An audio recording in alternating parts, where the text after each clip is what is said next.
You are most welcome. Before we start, we would like to call a few dignitaries to join us up.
Okay, I'm glad you're all settled now.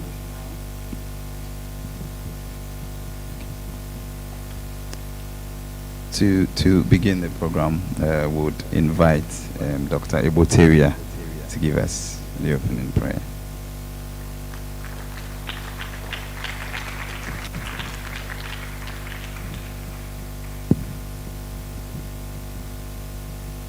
Please let's pray.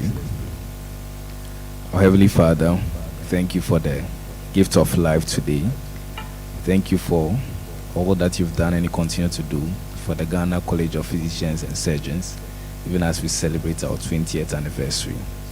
We pray committing the public lecture and the launch of the Anniversary Brochure and documentary today, that everything we'll do here will be successful. Pray that your presence will be with us from the beginning to the end. This and many more we ask. In the mighty name of Jesus have I prayed. Amen. Thank you very much, Dr. Eboteria. Dr. Eboteria is actually a to the Ghana College of Physicians in radiology. So our visitors who don't know what radiology is, those are the doctors that interpret the images, the x-rays, the ultrasound. A very smart guy. Thank you very much. And he's also part of the planning committee of the 20th anniversary. I'm sure we all know why we're here, but it's just important to give us the details about why we are here. And to do that is a very important person among us at the moment. Professor Samuel Debra is the founding head Department of Surgery at the School of Medical Sciences of the University of Cape Coast, and is currently the president of the college.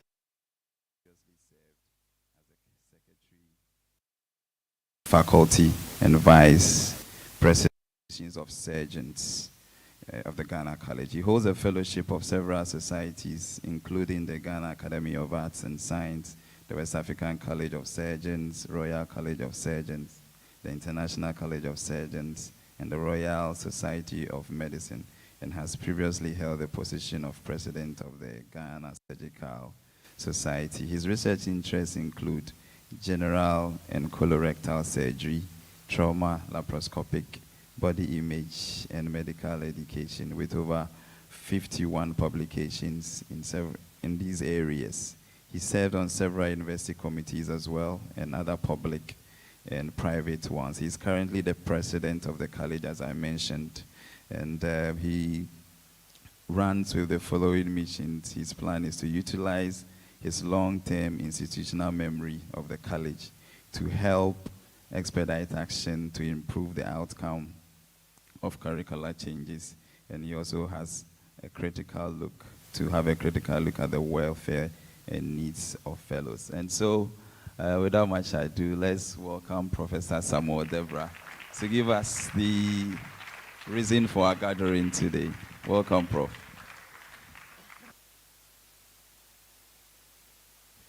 Thank you, MC. I couldn't recognize myself in most of the things. Right. Good afternoon, ladies and gentlemen.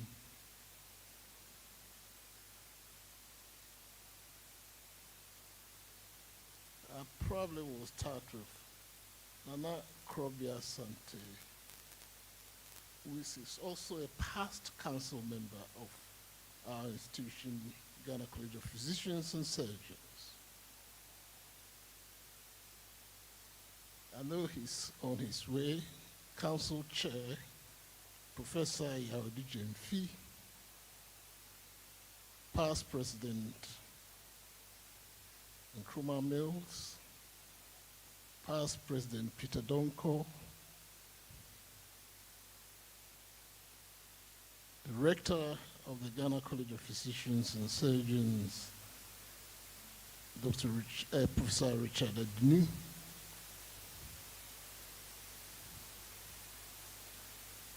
then past rectors, Professor David Oforia Ajayi. We also have Professor Ernest Aite, who is past Vice Chancellor of the University of Ghana. And on the days, we also have Professor Pius Agbeneku, who is Vice President, Division of Surgeons, Ghana College of Physicians and Surgeons. On the days, we have Professor Margaret Lartey, who I'm just keenly waiting to hear from. Distinguished ladies and gentlemen, and our usual friends from the various institutions, welcome. My task is a very short one, and it is to tell you about the launch of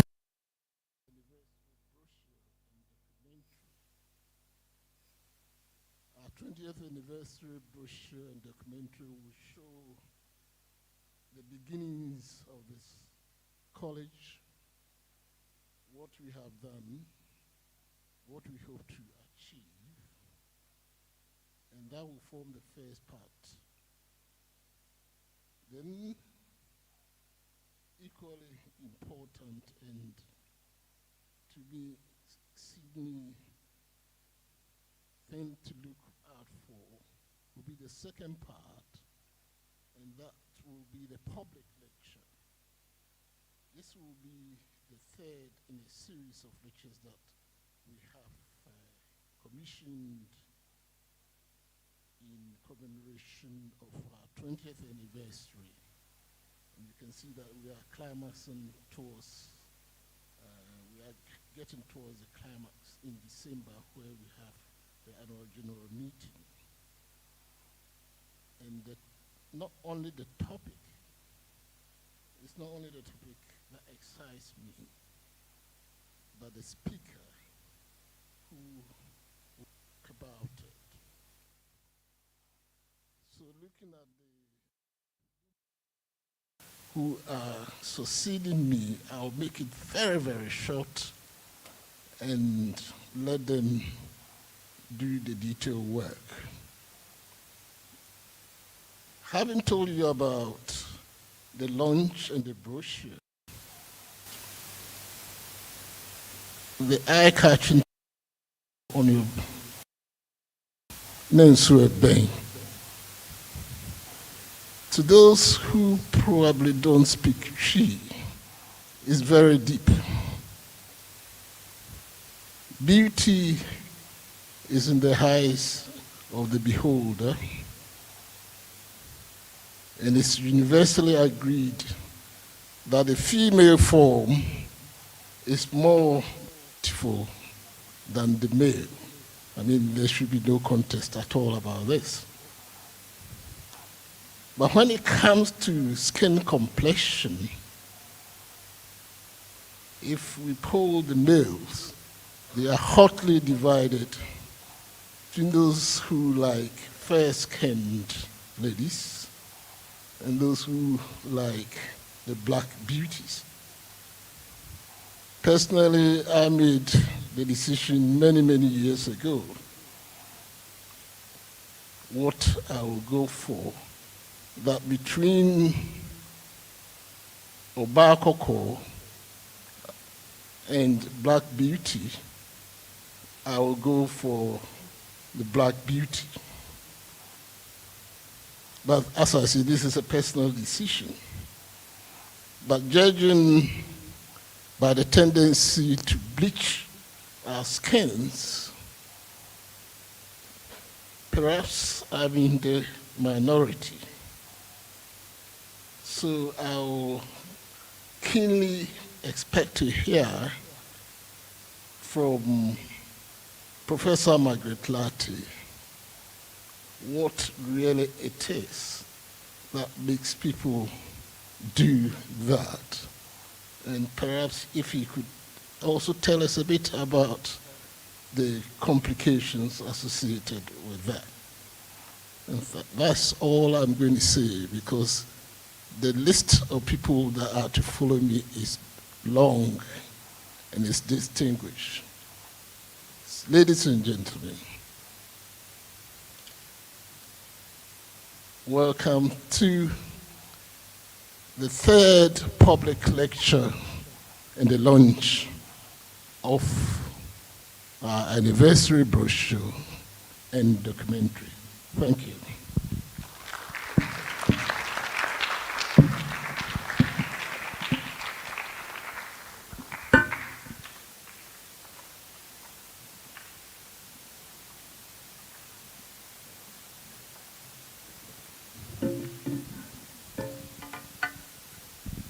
Thank you very much, Professor.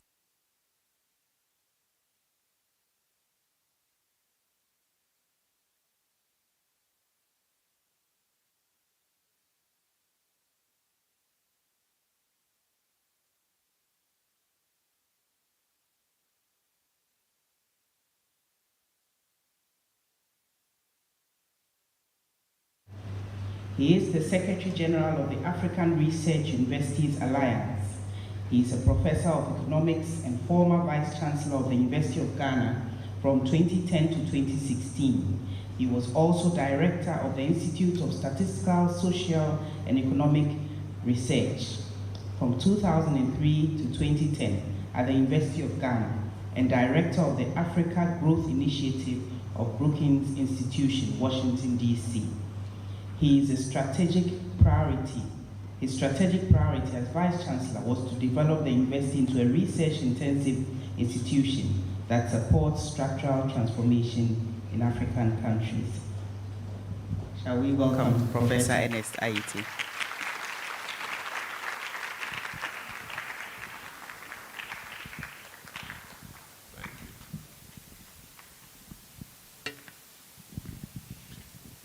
Distinguished ladies and gentlemen, acknowledging all the individuals that have been acknowledged by Professor Deborah, I'd like to thank Dr. Justina Ansa for inviting me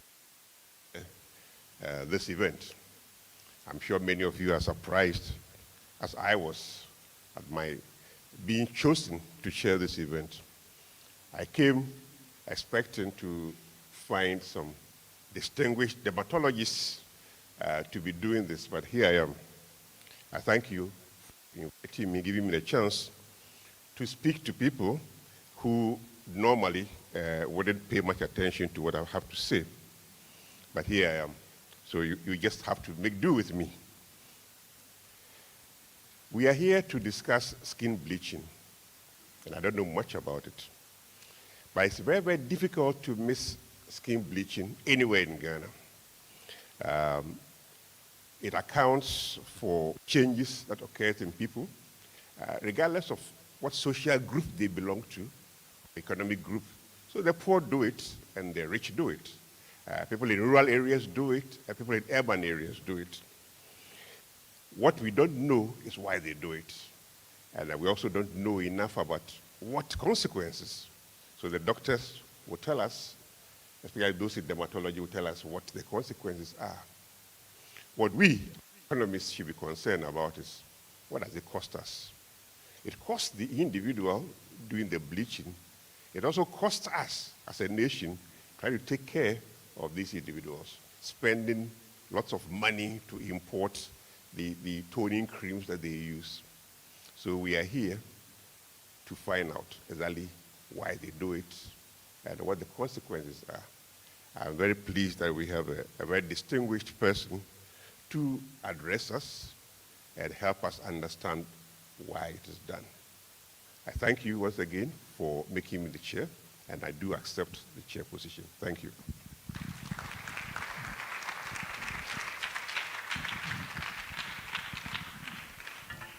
Thank you very much, Prof. It's nice seeing Prof. He's a man I admire a lot. This is actually the second time I'm meeting him in person. The first time I met Prof, I was going to remove some small CDs I have from the University of Ghana Standard Chartered.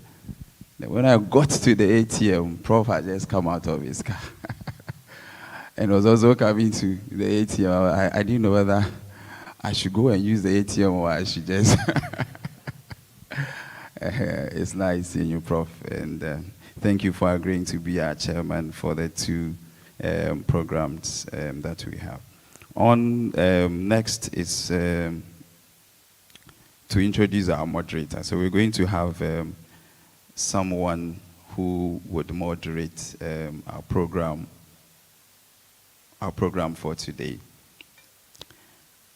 Our moderator is a professor of oral and maxillofacial surgery at the Kwame Nkrumah University of Science and Technology, He's an honorary consultant at the Konfanochi Teaching Hospital. He's occupied various positions at the KNUST, including the Pro-Vice Chancellor, the Founding Director, Office of Grants and Research, Provost of the College of Health Sciences. He's been the Vice Dean of the School of Medicine and Dentistry and Head of the Department of Surgery. He was educated at Playback College, and then also went on to the University of Sydney in Australia and the University of London. He's the president of the Ghana Cleft Foundation. His past leadership roles include the president of the West African College of Surgeons, the African Forum for Research and Education in Health, the Pan-African Association of Cleft, Lip and Palate, and the Ghana Surgical Research Society. He also serves in advisory capacities on various committees and boards and councils of several organizations. He's won many externally funded research grants and mentored clinicians, junior faculty, and young researchers to obtain professional fellowship, master's, and doctorate degrees. His research interest includes cleft lip and palate, oral cancers, injury control, global surgery, and medical education. He has, to his credit, multiple peer-reviewed scientific publications. With a round of applause, let's invite our moderator for the first session, Professor Peter Donko.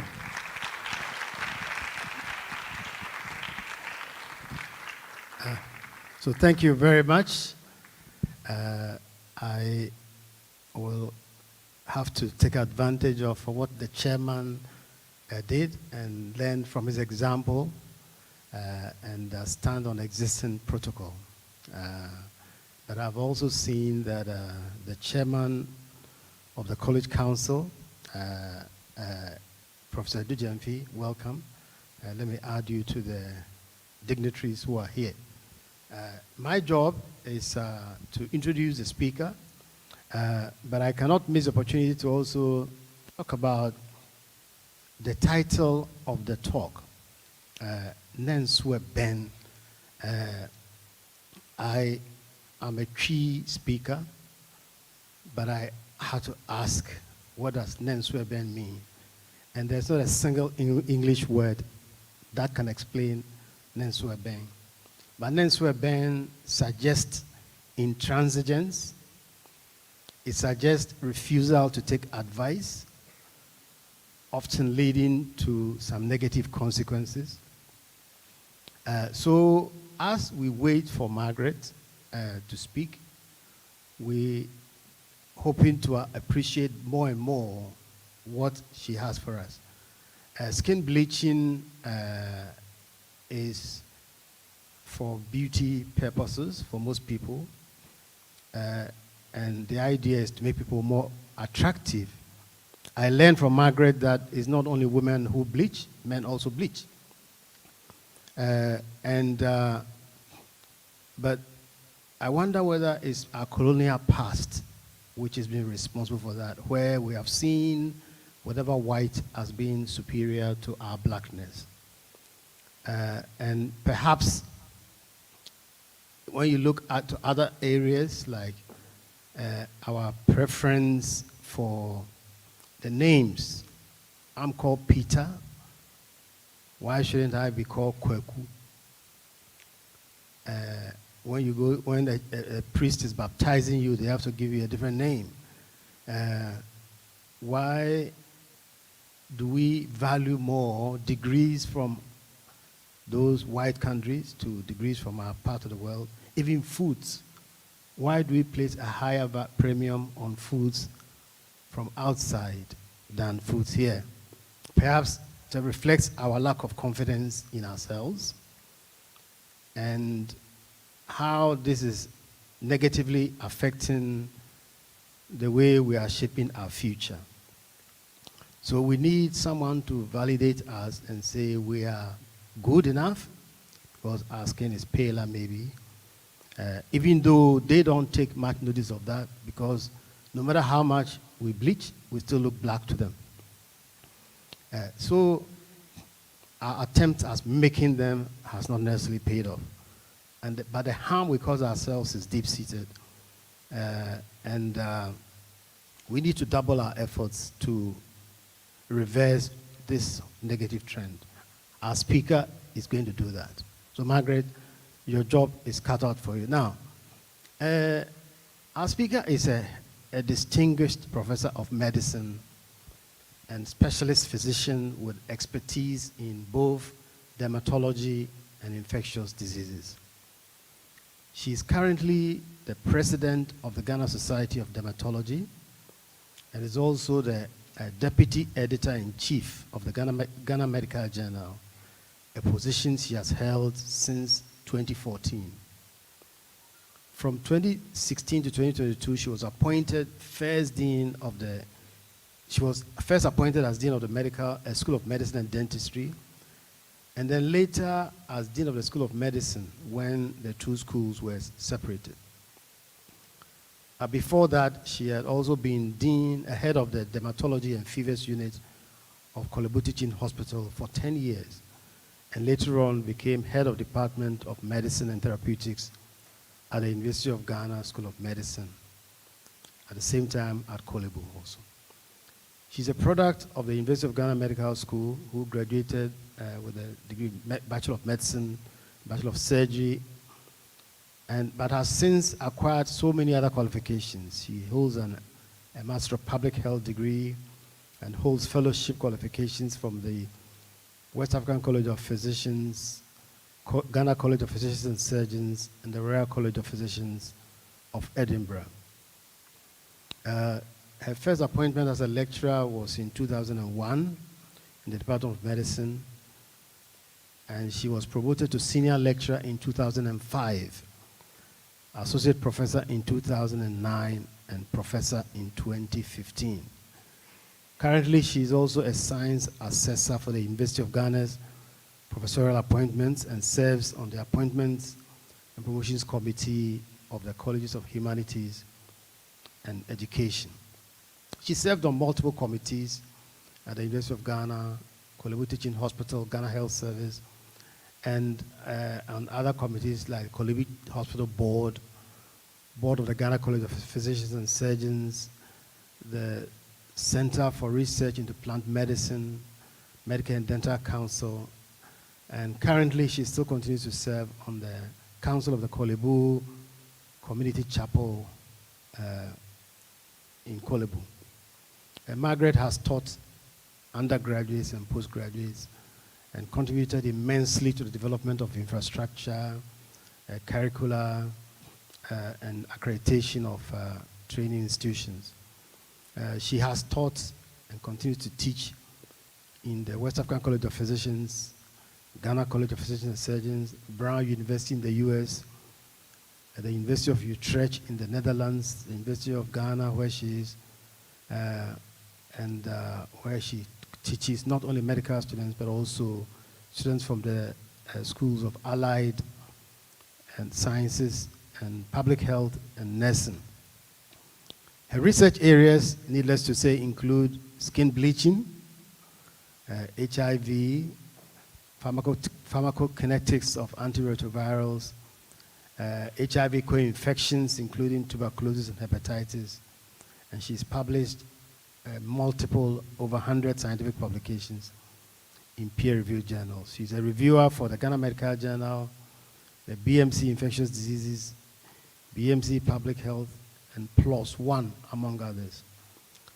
Prof. Lartey has a number of firsts to her credit.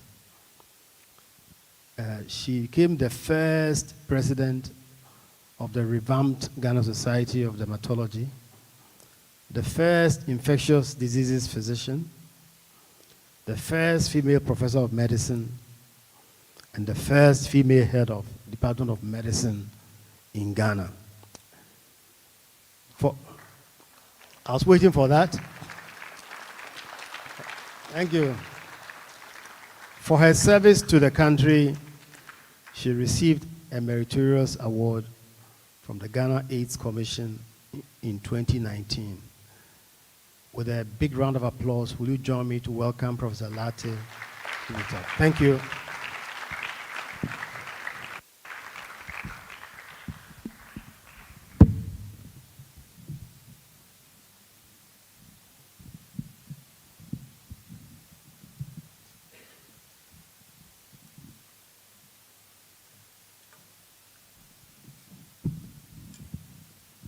Thank you, Professor Donko, for that very gracious introduction.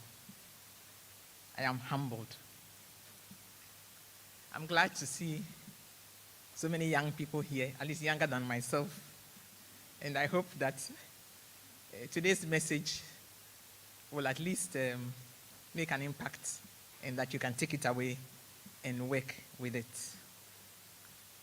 Professor Chairman, kindly permit me also to stand on the already established protocols in the interest of time. Thank you very much. It is indeed a great honor to be asked to give a public lecture as part of the 20th anniversary celebrations of the Ghana College of Physicians and Surgeons. I do not take this honor lightly because clearly, there are many more qualified people to undertake this task, and I am indeed humbled. Mr. Chairman, with your permission, I'll first present the outline of the talk, and then my acknowledgement and thanks before I go to the content that everybody is looking forward to. I hope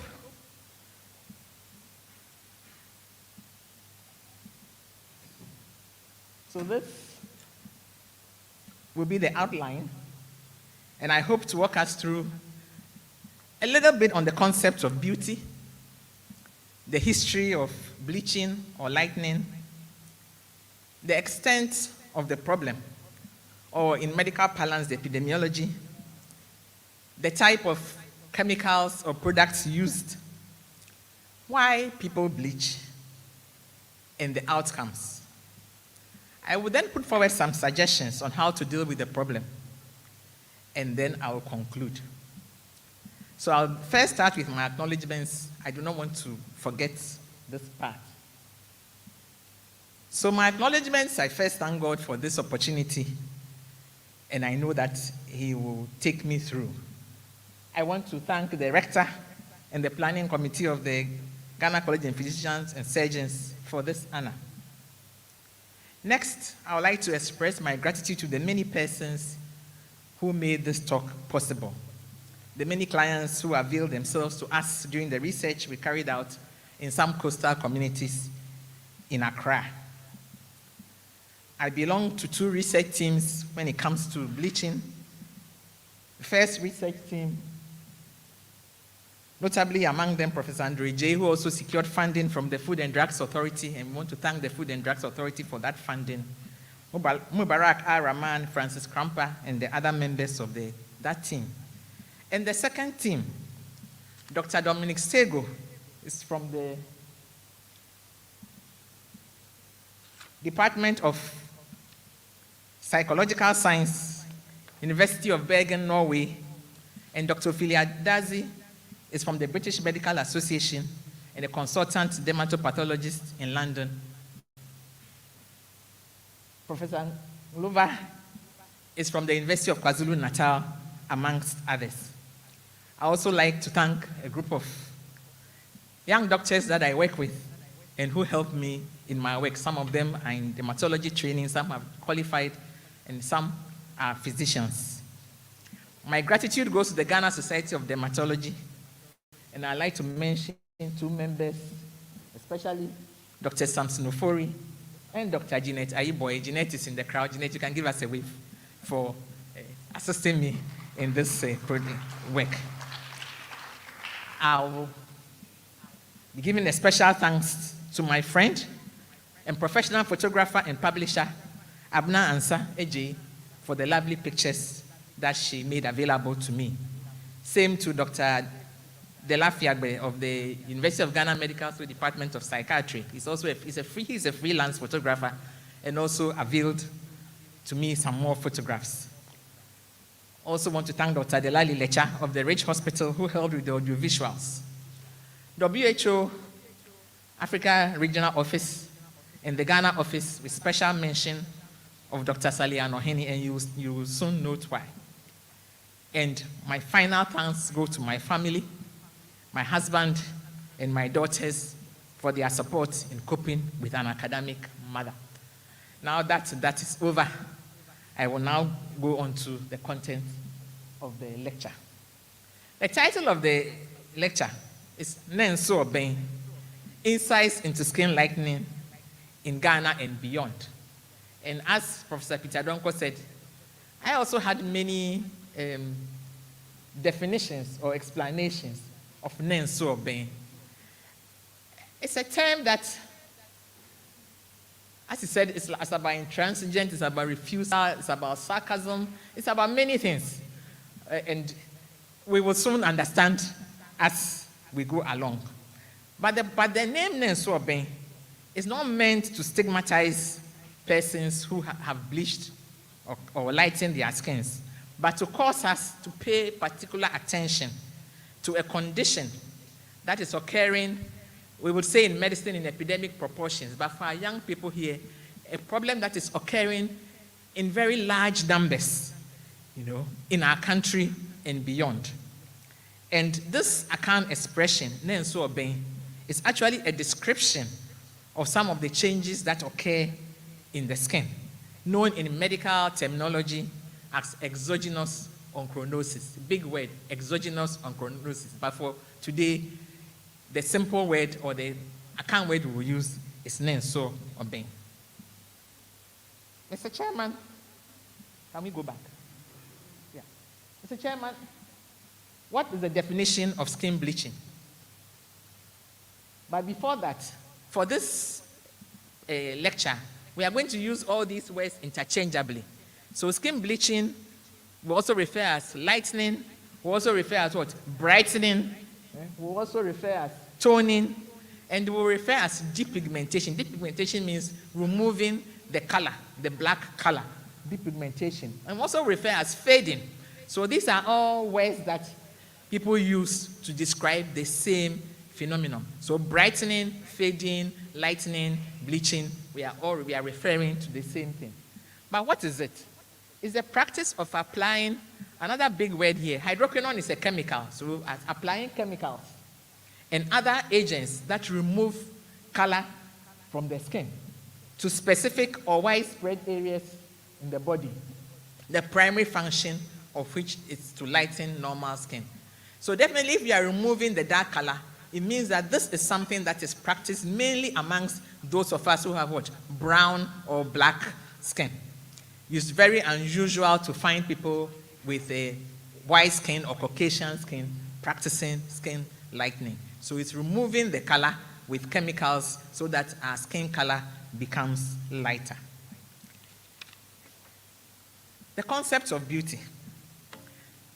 Beauty is based on physical and other features that result in a person being attractive and is dependent on things like where you come from, that's the geographical region, your traditions, the religion, the age, the gender, whether you are male, female, the socio-economic status. Prof was concerned, but I'm sure you have a lot to say after this lecture. So the thing is that beauty is not constant and it's always in a state of flux. So how beautiful you are changes. It could change with growing, it could change with circumstances, it could change with sickness or disease. So beauty is always in a state of flux. And more now with globalization, technology, and the influence of social media, beauty is always changing. Because what may be causing people to like your picture on social media, saying that you are beautiful, may not have been what was important maybe 20 or 30 years ago. However, three things stand out and contribute a lot to popular opinion about beauty. And they are the body weight and shape, your facial features, and the skin color. And I'm sure many people know what I'm talking about when you're talking about body weight and shape. the social media influences and all that. But many years ago, there was an American photojournalist called Kwame Braithwaite, and he is well known. He was born in 1938 and he died this year, 1st April 2023. Kwame Braithwaite is well known for popularizing the political slogan, "Black is beautiful," through the 50s and the 60s.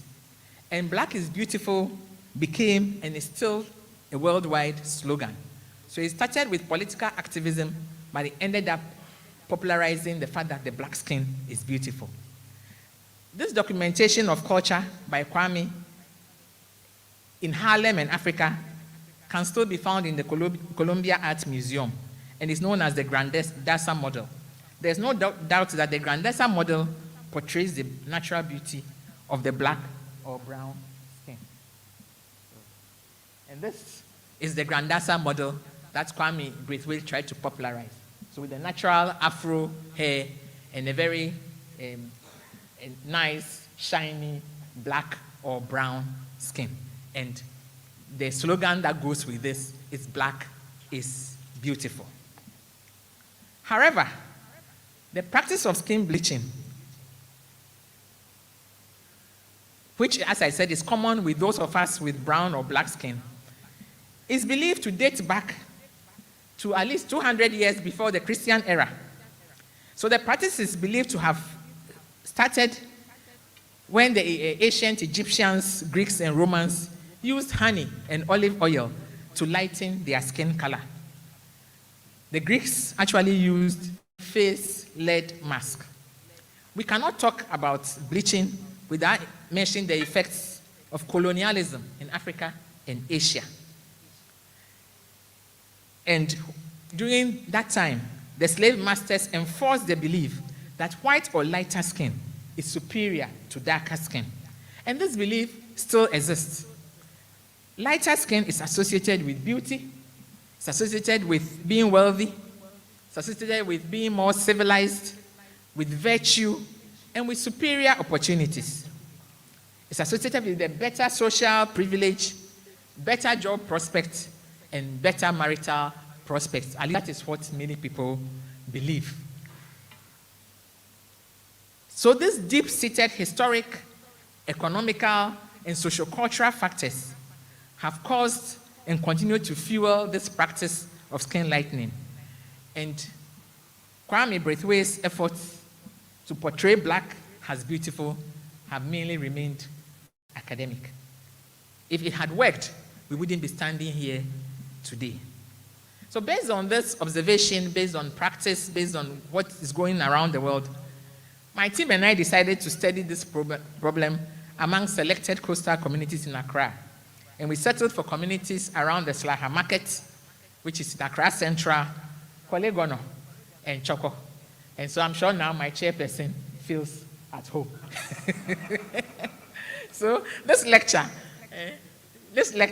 is based on some of our local findings and a systematic review and meta-analysis of observational studies from around the world that we carried out in 2017 and published in 2019.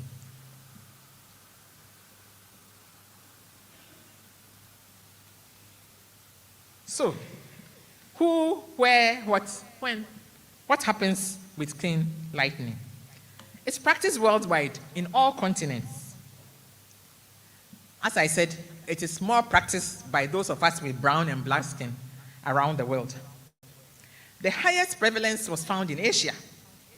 And that's not surprising because, as you know, the colonialism, the slave masters, there was a lot of influence in India and other communities in Asia where they have dark skin, and they also ended up with the caste system, followed by Africa. And this is not surprising, as these two continents have the highest number of people with brown to black skin. In Europe and America, bleaching is more common among people who have migrated or descendants of persons who have migrated from these areas to Europe and America. And in Africa, West Africa has the highest numbers or prevalence of people who bleach. So when we did the systematic review, globally, 52%, it means 1 in 2 persons It's lightening, brightening, fading, or bleaching the skin. In the coastal communities, it was the same, 50.3. So again, 1 in 2 persons is actually doing this. And it's mostly women, but when we came down to the men, we found 1 in 3 men also lightening their skin. We also found pregnant women lightening their skin, breastfeeding women, women lightening the skin of their children. It was also very surprising and difficult to take. Children as young as 6 years, 5 years, they have their skins being lightened or bleached. Some of the newer trends is that now there's lightening around the genital area, around the anal area, and that's a special kind of skin lightening. With the pregnant and the breastfeeding women, many are hoping that, by the time they have the baby will be lighter skinned, or at the time of the outdooring, their skin will be looking lighter and they will look actually more beautiful. Now, as the chairperson said, we found out that it's more prevalent in the urban area than in the rural area. But what was happening is that because of the rural-urban migration, when people come from the rural area to the urban area, they must fit in. So once they come, they also join the practice so that you don't see that they have come from Sean. They are also part of the people who are here. Now, it was high, in the age group, it was highest in the under 30s, and then 30 to 49, and then greater than 50. Occupation, it was happening in all types of occupation, formal and informal, all kinds of professions. People were bleaching. Now, education, the interesting thing about education was that we found that people with only primary education, we found 32% of people with primary education bleaching their skins. But surprisingly, a quarter of those with tertiary education were also bleaching. So what it taught us was that unlike things like immunization, breastfeeding, educating your child, in which people with higher education tend to have a behavioral change that is positive.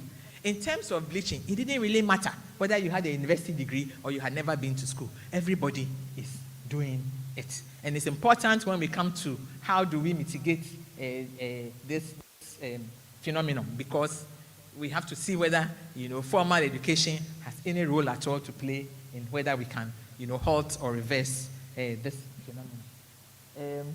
All socioeconomic classes, the poor, the rich. In other papers, it says some people who are poorer will do more bleaching, but we found that people who had money bleached those who didn't have money, and we'll come to some of the ways that those who didn't have money compensated for how to get the creams.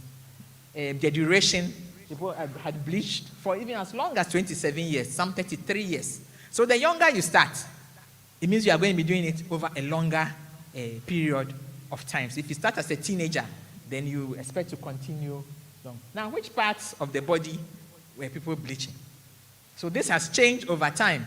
Initially, it was mainly the face, but now the whole body has become, the area where people are bleaching. And then, what about the skin bleaching products, the creams and things that people use? We found out that a certain percentage will use only one, 44% were using 2, but more people were using 3, and people were using even 4 and more. People were mixing, so they call it mixing. You don't use only one product. You mix it so that you have so many products in one, and then you use.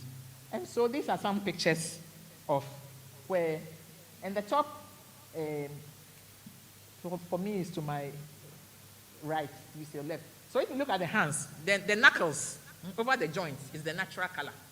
So the other parts of the hands are lightened. This is a picture of the face, and I don't know whether we can have a bit more of the lights off. If you look at that arm, you can see that the arm color is different from the hand, and and then the legs and the feet also, you can see there. So every part of the body, and I'm sure many of you recognize this picture, which is a whole body bleaching. So this is before, and this is the after. Yes. So our parts of the body can be bleached. Now, what do people use to lighten their skin?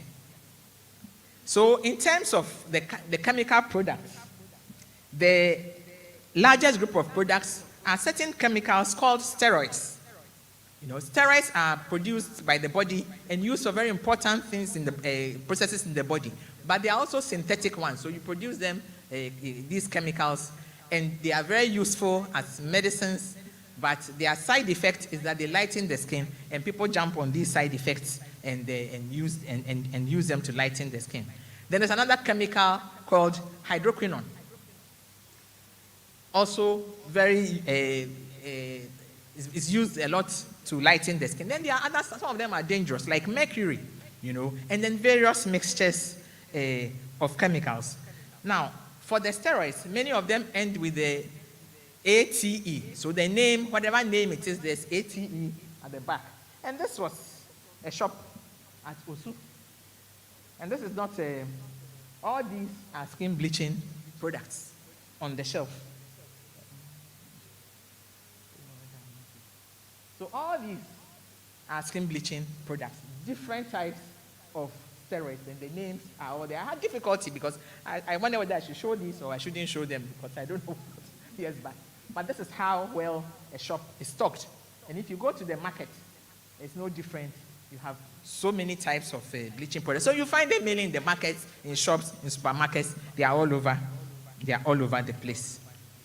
Now,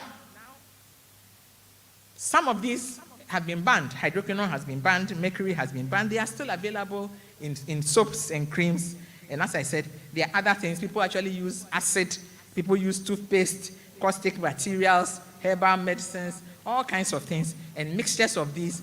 In addition to our popular alatasemuna, so they mix all these things and they use. And in our study in Accra, we found 62 different products that people were using to lighten the skin. Currently, the trend is towards another chemical called glutathione, which can be given as an injection or taken as a tablet or used as a cream in combination with other things like vitamin C and others. And some of these, you take them and within 6 weeks, you can see your skin color changing before your very eyes. And all these products are available. I didn't put in this study the cost, but most of them are affordable. And Professor Che, we were surprised to find out that when people cannot afford the full tube, you can do daily, so the hawkers come around and you can have your daily application squeeze for you, and you use. And it was we were very surprised at the ingenuity of the marketing for these products. So if you can't afford a full tube or a full jar, no problem. Every day the vendor will come and you squeeze what you need to use, and then you pay for it. So what are some of the consequences of this practice? So many people will tell you about the positive effects. It makes their skin look lighter, they look more radiant and all that. But this is short-lived because very soon, if you stop, the skin starts reverting. Okay, this is more products. The skin starts reverting to its natural color. And so you are forced to continue. So you end up in a vicious cycle. When you stop, you are becoming darker. So you go back. And so you are forced to continue. And that is what leads to the long-term effects and what we call in medicine the bad consequences or the side effects. So I will start with some of the very serious side effects. The chemicals that we call steroids, they tend to be absorbed into the bloodstream. And they end up causing diseases like hypertension, diseases like diabetes. And so diabetes is somebody checking his blood sugar. This is popularly known as a sphygmomanometer for checking the blood pressure. And then mercury. Mercury can actually even cause kidney failure, leading to what is called dialysis. Dialysis is a way of cleaning the blood by passing it through a machine, because the kidneys cannot do that. What they are meant to, the kidneys cannot do that. So you have to rely on an artificial way of cleaning all the poisons from your system by passing the blood through a machine, and it's called dialysis. And if we go back,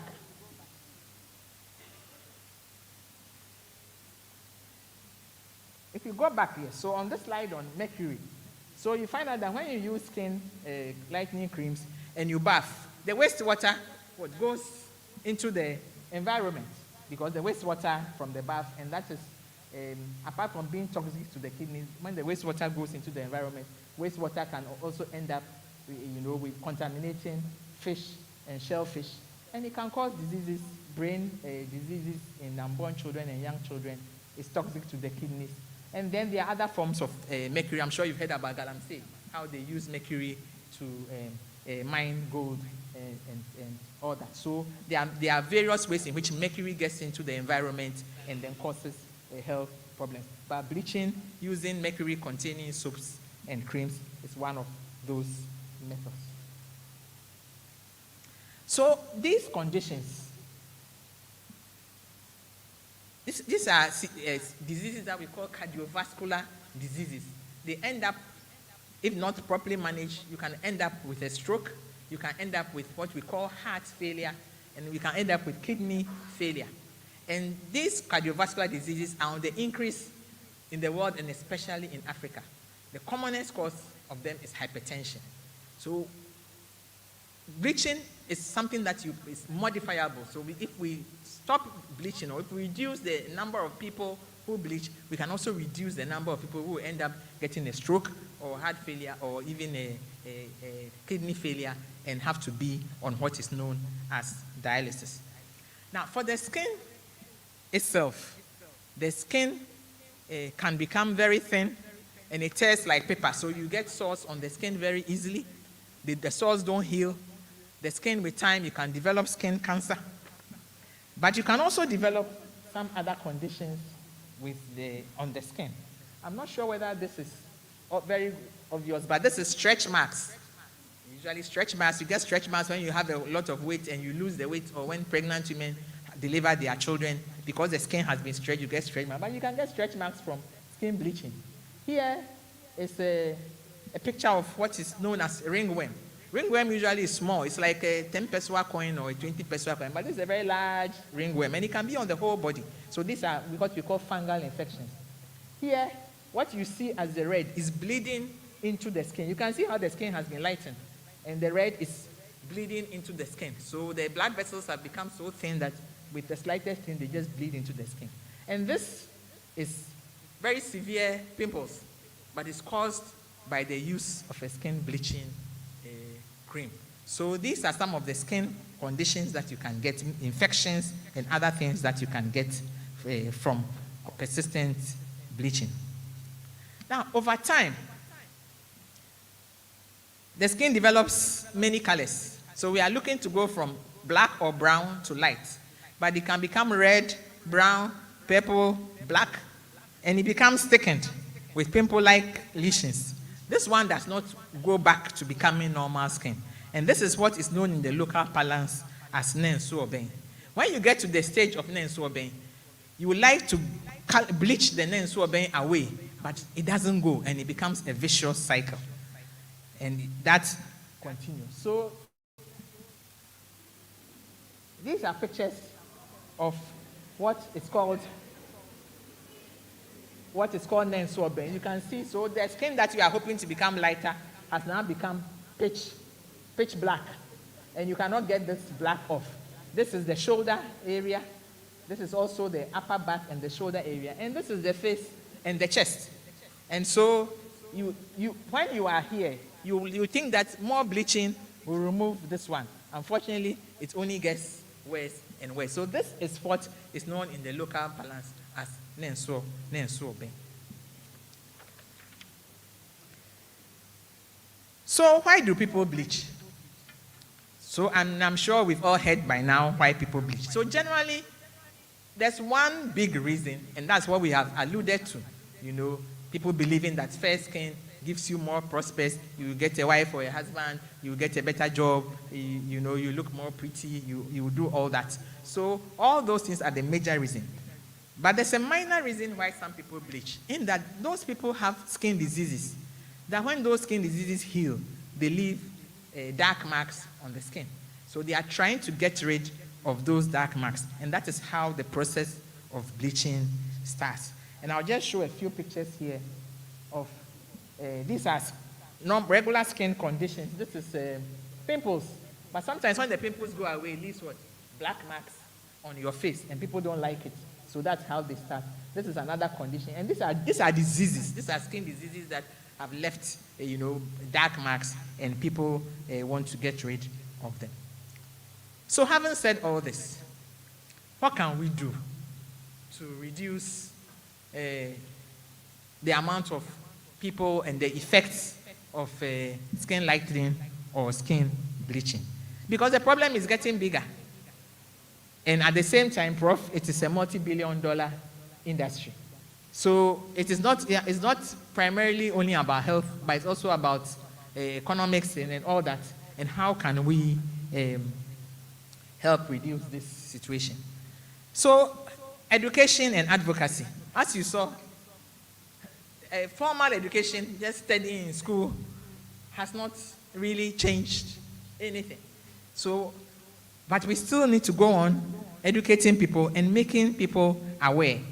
We need to find innovative ways of getting the message across that skin bleaching is actually a big problem for the individual, for the country, for the world, for the economy, for all that. And we have to do what we can to reverse or stop it. Now, you find out that many NGOs, this NGO is an NGO from Senegal, and they are doing a lot of advocacy. They are working to try and pass on the message so that people do not bleach as much. The next slide shows our own Ama Abebese Foundation. So she has this, her NGO is working hard so that we say no to skin bleaching and skin tone. And there are many people, I'm sure many of you know, musicians, artists, whatever, comedians, regular people, all trying to work to see how we can reduce skin bleaching. But the health ministry must also include education on bleaching as part of its health promotion activities. But Mr. Chairman, the bigger question is the social construct of beauty. How do we change the social construct of beauty? That fair is beautiful and dark is not. Because the slogan, black is beautiful, is still as relevant as it was 60 years ago. But we seem to have made little difference. And here, I would like to say that we need to, it's not a health issue. We need to involve more of our sociologists, our psychologists, our anthropologists, our behavior change experts, because we need to do something else so that we can appreciate these young, beautiful skins in this picture and not want to be fair. Moving forward, I will now move to how do we prevent this, the skin bleaching and some of the consequences. Now, I'll come to sun protection. Despite the advantages of having plenty of sunshine, and I'm sure the students here will tell me that sunshine helps us to get vitamin D and all that, it improves your mood and many other things, Some aspects of the sun actually cause our skin to get darker. And so because dark skin is what moves people to try to lighten it, if we can move and think about sun protection, that would really be helpful.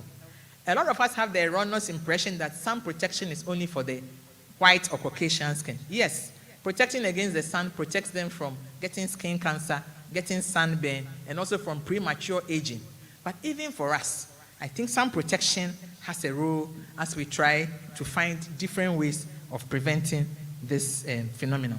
So some of the ways are staying out of the strong rays of the sun between 9 a.m. to 4 p.m. Staying in the shade, wearing a wide brim hat. Mr. Chairperson, in the past, this was common in our markets. The market women wearing a wide brim hat, protecting shade to their face. This is another market, and you can see people sitting there just trading. But the challenges we are having now is that I particularly am always confused because local assembly after local assembly use the same architectural design for our markets. And yet when you go, the women are outside and the rooms are occupied only by goods, without human beings. The human beings are outside with the goods. And I don't know whether we need some research, the local assemblies need some research to see whether they can redesign our markers. The wide brim hats too are no longer popular because now many of us, especially the women, we are wearing expensive Brazilian, Filipino, Colombian hair with exotic hairstyles. And so we don't want to use this kind of hat to cover the hairstyle. So we'd rather expose the hair and be in the sun. But can we have the next slide? Okay. But these are pictures of sunscreens. And these sunscreens, the 50 you see on it is something we call a sun protection factor of 50. So these are imported sunscreens. But on my left, those are sunscreens that are produced by the Ghana Albino Society to protect their skins from the rays of the sun. Because as you know, they don't have the color. So that is why they are so white. Their skin is almost like the Caucasian or like the Caucasian skin. So, Mr. Chairman, I would like to emulate His Excellency, the President Akufo-Addo, and suggest that if the Albino Society, a small society, can produce their own sunscreens, then we are calling on Big Pharma.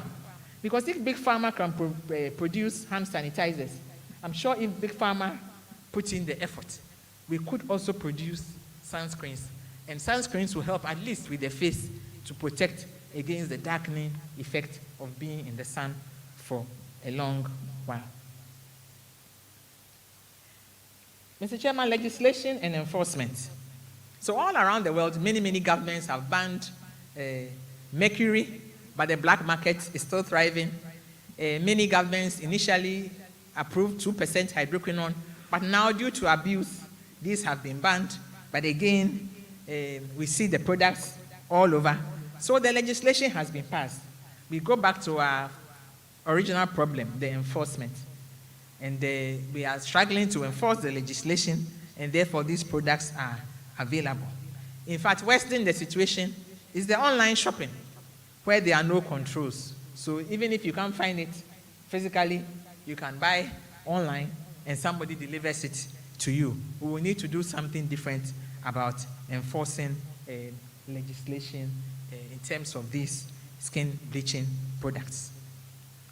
I want to move on to training and education of health workers.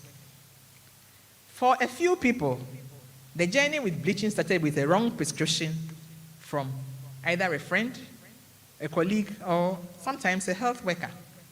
Because these products that we call steroids, there are some that are very popular. They are 3-in-1 creams and commonly called triple action.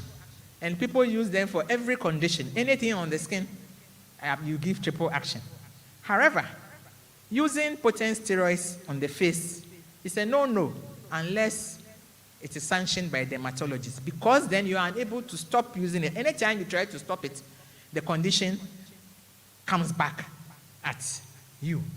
And therefore, the use of steroids on the face should be limited to very mild steroids, and usually for short term, not more than 3 weeks. And if you have to use a potent steroid on the face, then you need to consult somebody who knows a bit more about that. And we also should manage some of the skin problems. For example, pimples. They'll say, oh, it's part of growing up. You don't need to see a doctor. It's okay. You'll grow out of it. And some people have very severe pimples, which leaves a lot of dark marks on their faces. Education on pregnancy is also important. Usually when people get pregnant, naturally, your color darkens a bit. So people need to know that after they have delivered, with time, the color would go back. You do not need to bleach your skin when you are pregnant so that your skin will be fair during the outdooring. I want to now come to rehabilitation. So in the early phases, when the face is red, it's reversible. But when you get the blue, black, purple color, then it is no longer reversible. But even then, we are there to help. So as dermatologists, we will talk about the use of makeup, the use of camouflage or cosmetic masking to make your face look nice. So all is not lost. Just don't get to that point. But even when you get there, we can offer some help. So this is a picture from, this is from WHO, as I said, as I was saying. This was issued on 22nd November 2023. The WHO fact sheet from Afro and from the Ghana team. And skin bleaching is a public health problem. And all these, the pictures go on, are different types of products that can be used. And as you can see from here, we've got to 53 and it's being cut off. But this is a huge problem for Africa, especially the contribution to the non-communicable diseases, the cardiovascular diseases, and also to the skin-related complications. I want to be controversial here before I sit down. Some people have said that, well, if we are not making a difference and more people are bleaching, maybe we should change our tactics. And the tactics may be that allow people to bleach, but they should use safer products. I'm not sure we are there yet. So we still want to encourage all of us. And that's how I go on. I'll get to my take-home message, which says that, this is a big problem, and the side effects are major, both all serious diseases on the skin and also within the body. And we need a bit more of our social scientists to help us to kind of, get out of this situation that we are in. We need workable and suitable, sustainable interventions. We also need new and innovative interventions. And it's something for all of us. So as young as you are, haven't seen this, if you go home and you can see, don't go and insult your mother, I beg you. But for some of us, we see our parents, and you can see the color changing in front of us, and you tell them, mommy or daddy, this thing, it can give you problems in the future. We need all hands on deck, no matter our ages, to help solve this problem. Mr. Chairman, I conclude, and I want to ask myself and the audience this question as I conclude.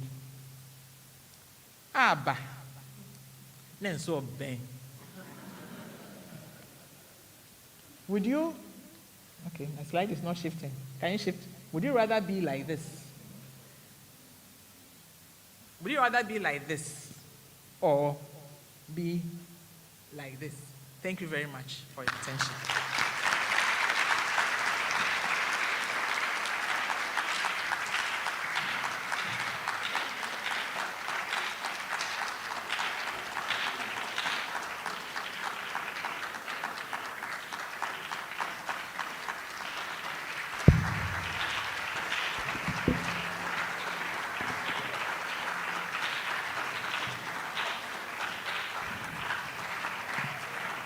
So thank you very much.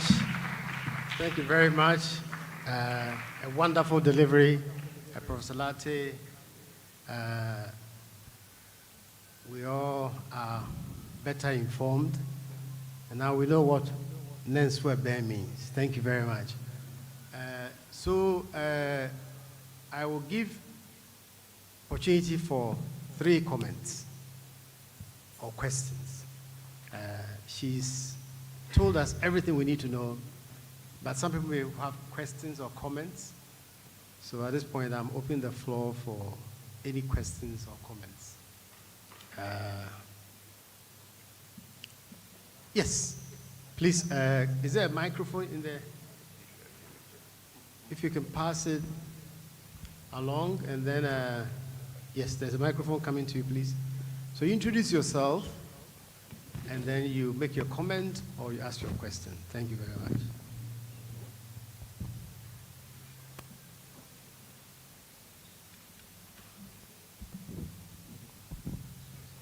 Thank you very much, Margaret, for this study. I can see a lot of young ones here. So I will just give them one comment before I go to this. Now, for your purposes, all creams that bear the name fair, light, clear are no creams. Fair, light, clear are no creams. Avoid them like a plague. And thank you very much. First of all, I just want to make a comment. The first study 30 years ago in Ghana showed pictures which were only confined to the sun-exposed skin. That means the face, the chest, the arms, and so on. Now, what we are getting is that we are getting the whole body involved. And it's significant because the products which were used were photoactive. They were photoactive, so they were on the areas which were exposed to the skin, to the sunshine. Now we've gone to the other one, which is total. And that should also give us some lesson. Very much what you said, the reasons for bleaching, they seem to be as common then as they are here, to give the impression that you look better than that. Of course, in Asia, it was useful. In South Africa, it was useful because the class distinction on race, color was well established. And of course, you wouldn't go to the light area, they wouldn't allow you, but they will allow you to stay in the black community and you can't go and live in the white community. In Asia, if you were lighter and women were choosing their husbands, you had a better prospect of getting a rich husband. But here we don't have that problem. So the pattern, the reasons still exist, but black is beautiful. And that's what I'll comment I'll make. Thank you very much. Thank you very much. Thank you. Any other comment, question?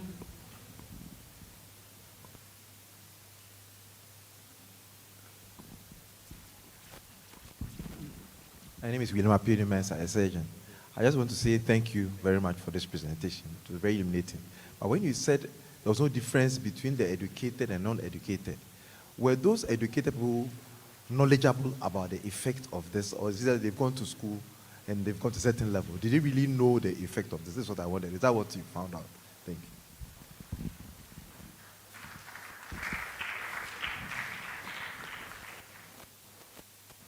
you. There's a hand. Please. Thank you. My name is Oswaldo Kainte. Thank you so much for this revelation. As a matter of fact, getting to know that it contributes to so many of these kidney issues. Madam, please, would this be possible in the communities affected, like the Choko, Jamestown, etc.? I think it will do us a lot of good to have these perhaps in the local language for them to know. Thank you. Thank you. So before I will allow a question by a student. Does any student have a question? Yes. Nice. Get a hand up there.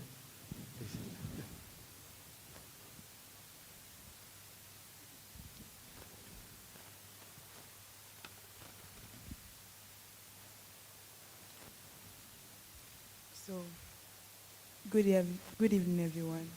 So, when I try to educate people on the side effects on bleaching, they get offended. So, how best can I educate or approach such people?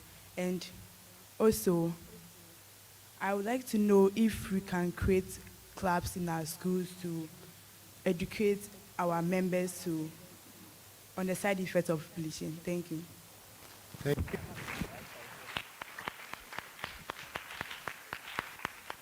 So, Professor Lartey. So thank you very much. So for those who don't know, the first speaker is my teacher and my mentor. That's Professor Adju. So give him a round of applause. Yes.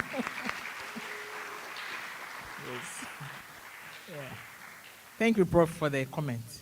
So the question on education, in fact, various papers have shown that they have the knowledge. That's why I said we need to do something different. So both the educated and they have the knowledge, but the knowledge is not translating into behavioral change. So this is one of the areas where you have the knowledge, but it's not translating into behavioral change. For the comment from the back, so don't get me wrong, everywhere there's bleaching, but when you are doing a study, you have to define the population that you go and study.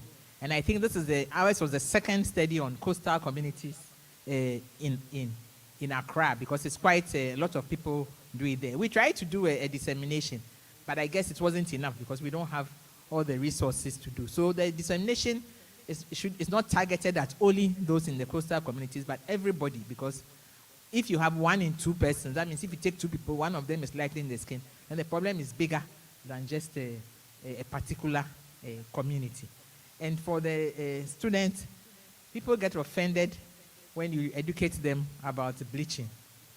Yes, people get offended. You get a lot of pushback, a lot of resistance.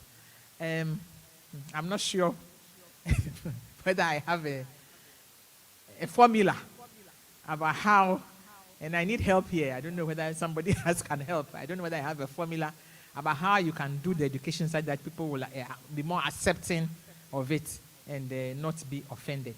But on the other hand, your suggestion about clubs in schools is excellent, because I know you have clubs in schools for things like, what do you call it, sexual transmitted infections and all that. And I think that's an excellent idea. And if you can champion it, I think that would be a very good thing. But if somebody can help us with how to do this education so that people don't get offended, I'll be happy for that person to contribute. Thank you very much. Thank you very much. So I'm limiting the questions all in the interest of time. But I just, being the moderator, I have the privilege of asking a question. And Margaret, you can allow the chairman, Prof. Zaite, to assist you with this. He's an economist. So with the economic incentive to the traders in these skin lightening products, how likely is the push to stop or advocate against this tendency? How likely is it to be successful? Margaret, thank you. Thank you very much, Peter. The way economists behave is to create a disincentive for you to do that. And the commonest tool for doing that is through taxation. So if I'm the Minister of Finance and I know that these toning creams or skin bleaching creams are offensive, what I would do is tax it more than your average product. It's done in many places. If you may recall that we've used taxes to discourage smoking. So today, far fewer Ghanaians smoke than they used to do 30 years ago because of taxes that have made, in addition to other things that were done.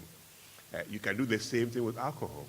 So there are ways in which you can use various disincentives to discourage people. So thank you very much. Margaret supports that. Do you want to say something else, Margaret? No.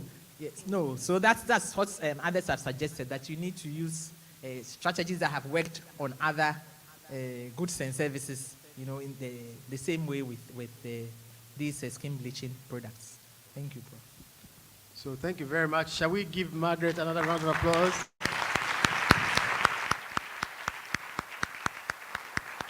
And I'm happy to hand over to the MCs. Thank you.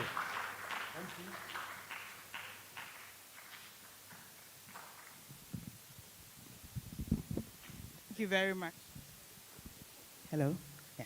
Thank you very much, Professor Peter Donko and Professor Margaret Lartey. We really have enjoyed this. You could tell that all the students here were actively engaged, not only them, every single one of us. We have learned certain important things here. And I was surprised to know that some people have actually been bleaching for 27 years.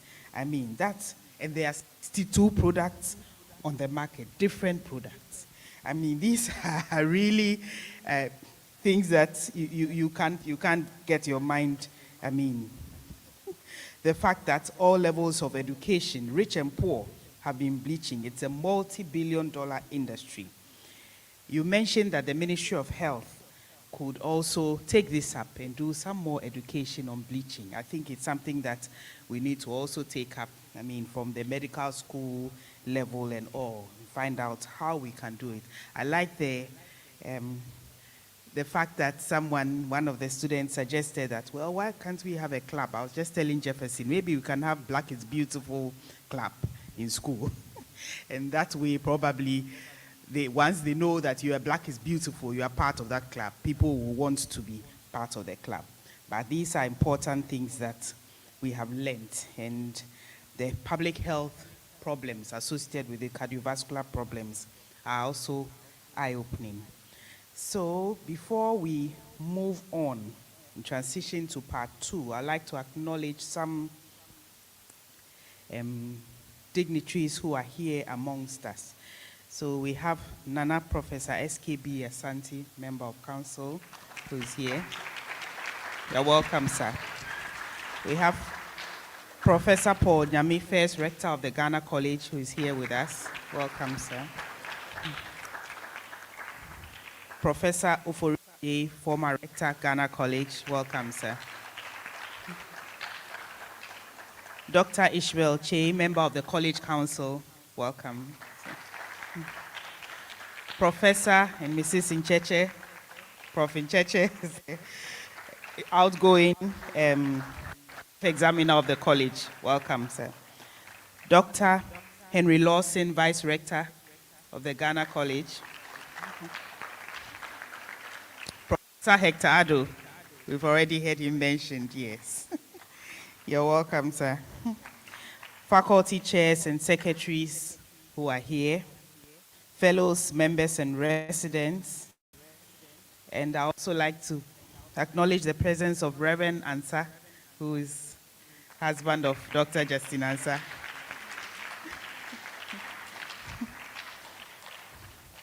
All members of the 20th Anniversary Planning Committee. Jefferson will also acknowledge other people who are here amongst us. Okay, thank you. So just a few more people. I know we all see we have some students amongst us. And so we have students from Imota School. You can give us a wave. Okay, thank you. And we have students from ICO International. Yes. Students from Glorious Prince Academy. Great. And students from Knowledge Worth Premier School. Great. And then students from Accra College of Medicine. Yes. We also have some students from the Premier Medical School, the University of Ghana Medical School. Thank you, thank you. We have a few more people. I'll quickly acknowledge them. Mr. Sampoku from Imani, Ghana. Thank you for coming. And Dr. Abigail Dechi Kwatin, who is a rep from the National Health Insurance Authority. And we have a rep from the Cosmetology Unit of the Food and Drugs Authority. You can give us a wave if they're here.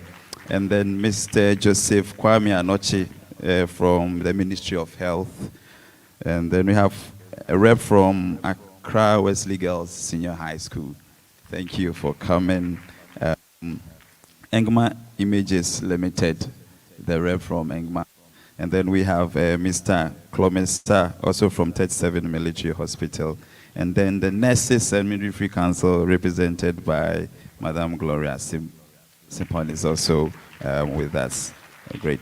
Thank you, Prof, for the lecture. There was a documentary, a BBC documentary that Prof had with another professor from India on bleaching. I think we should all look for it. There's a BBC, it's a conversation. Then the title was Beauty and the Skin. And one of the things that Prof said was that hair is part of the skin. So I wanted to find out from Prof, you know, when we are graying and we are dyeing the hair, and then other people are also dyeing their hair different colors, you consider that as part of bleaching as well? I mean, it just occurred to me. I heard that podcast, I think, somewhere last year. You can look out for it and listen to it. Last but not the least, to mention that Prof's daughter is here to support Dr. Dr. Lartey Jr. Let's give her a hand. She should give us a wave. Give us a wave. Go So you. we know. That's Dr. Lartey Jr. All right. Thank you very much, Jefferson. So we would like to say again a big thank you to also those joining us online, social media. Some of our members are also on social media. So we are all welcome to the third public lecture and launch of 20th Anniversary Brochure and Documentary. So during the interlude, we'd like to say a big thank you to Professor Margaret Lartey and Professor Peter Donko. So they will be stepping down. And then we will call on Professor Orieje and Dr. Henry Lawson to take their positions on stage. Thank you very much. We'll have the musical interlude. Our chairman continues to be Professor N.S. Aite. He's chair for the second part as well.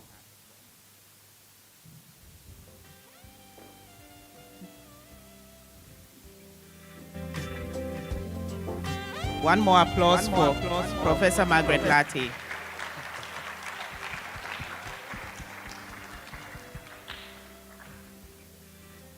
So we welcome, and Professor Edu Jemfi is also here now.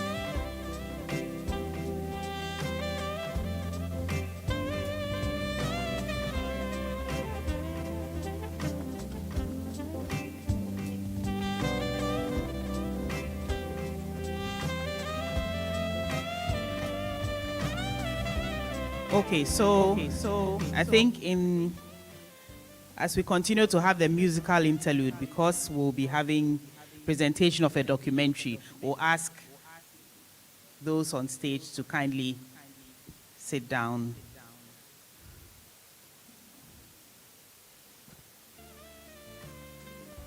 Thank you very much.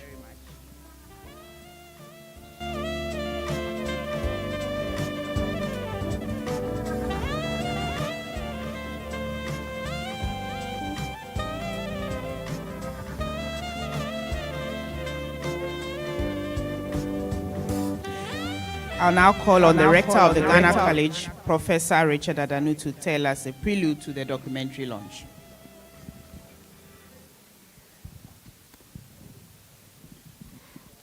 Good afternoon, everyone, and thank you so much for coming for this function hosted by the college. On the program, you'll see that what I'm doing is supposed to be a prelude to the documentary, and the main activity I had planned to do was to ask those on the high table to go down. So as I stand here, I wonder what the prelude to the documentary is going to be. So I'll tell you one of the things I gained from this lecture.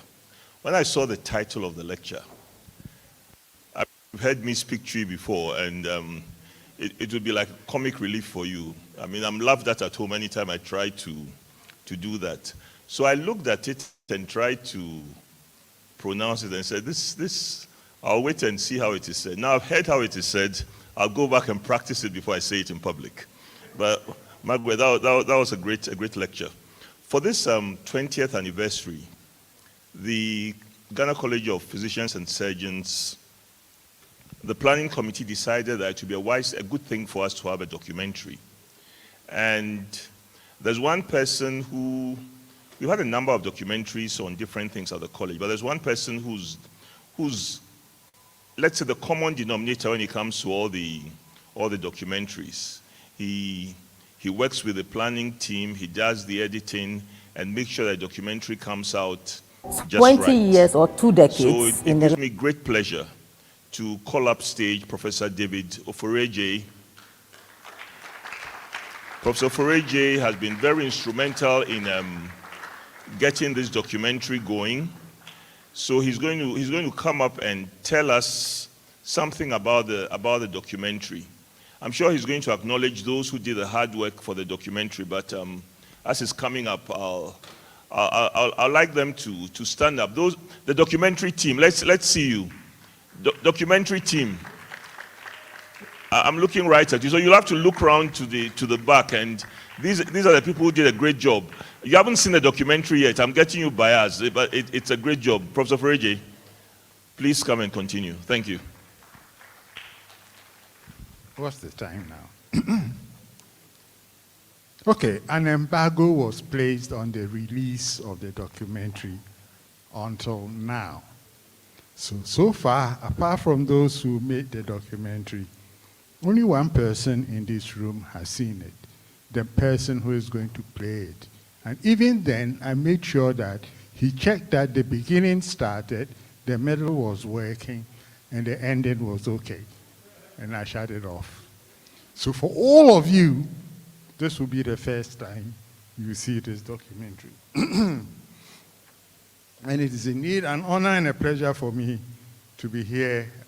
I've also been asked to launch the documentary. So I'll do it all in one go. Okay.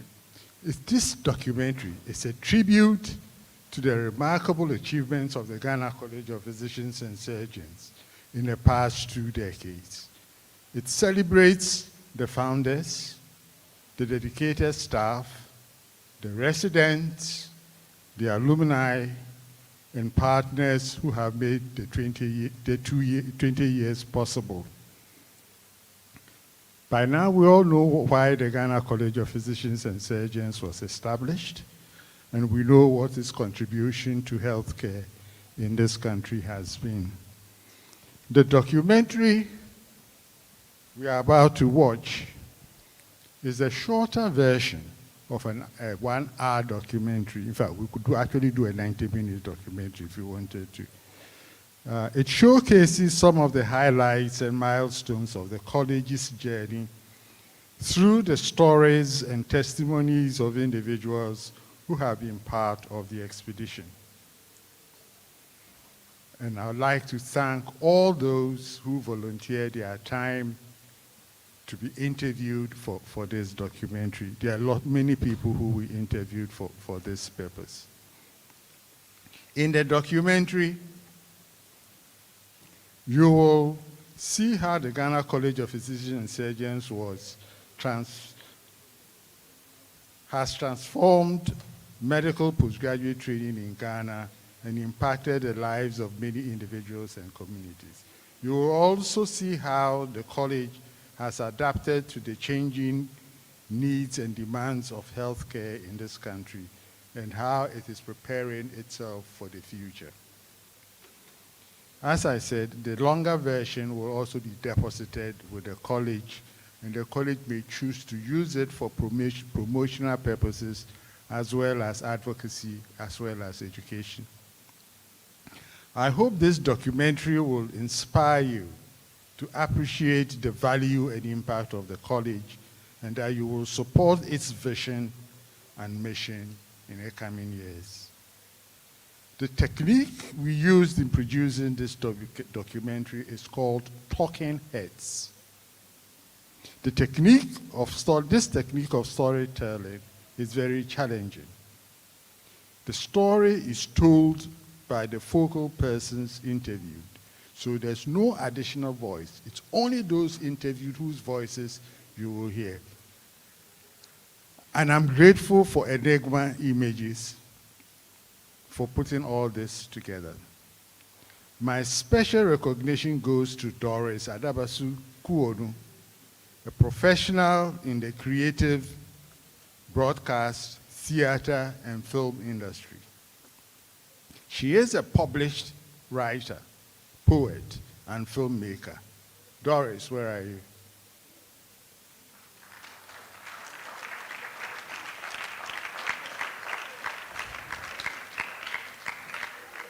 Doris leads the team.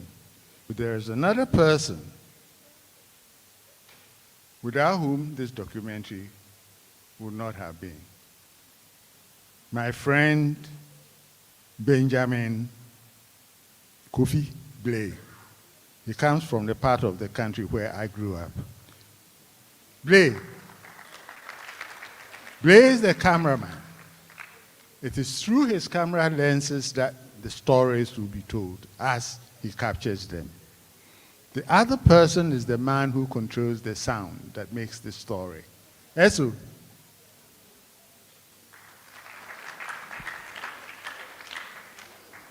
I'm not sure whether Gifty is here, but Gifty, I'll mention her name, is the lady who makes sure that your face is captured in its glorious form forever and ever.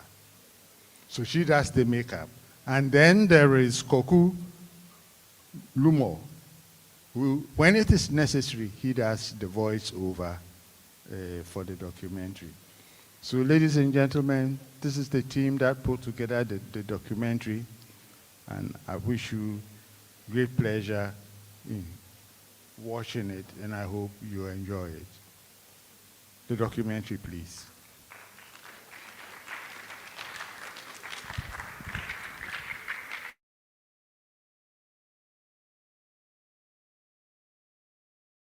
Either an individual, in a marriage, or even an institution, is actually a milestone celebration. It's a big deal, and it ought to be celebrated. You'd have gone through a number of things in 20 years. So that is why we are celebrating. We started a humble beginning at 2003, and by God's grace, 2023, 20 years, and we think we need to celebrate it because we have made some significant achievements, and that ought to be celebrated. It's also a time for us to sit and reflect on what has gone on and see how we can re-strategize. So that's why we're celebrating the 20 years of postgraduate medical training in Ghana. That's our theme, and also to let people know who we are and what we are doing.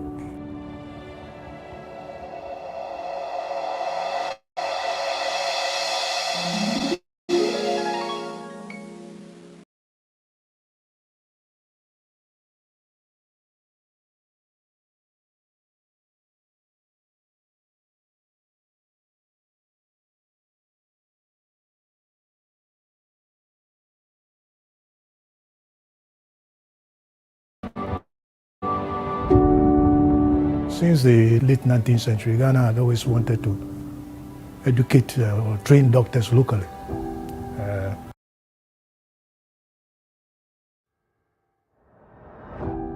20 years or 2 decades in the life of any, either an individual, in a marriage, or the mountain. It's a big deal, and it ought to be celebrated. You'd have gone through a number of things in 20 years. So that is why we are celebrating. We started a humble beginning at 2003, and by God's grace, 2023, 20 years, and we think we need to celebrate it because we have made some significant achievements, and that ought to be celebrated. It's also a time for us to reflect, see how we can re-strategize. That's why we're 20 years of postgraduate medical training in Ghana. That's our theme, and also to let people know who we are and what we are doing.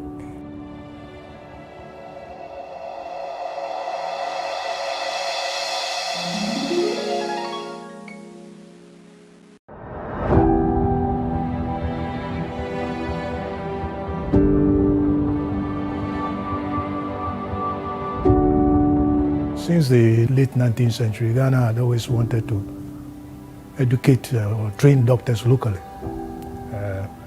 But it really didn't crystallize until the time of Dr. Kwame Nkrumah, president, who in 1961-62 founded the Ghana Medical School, which later on became a faculty of the University of Ghana, therefore became the University of Ghana Medical School.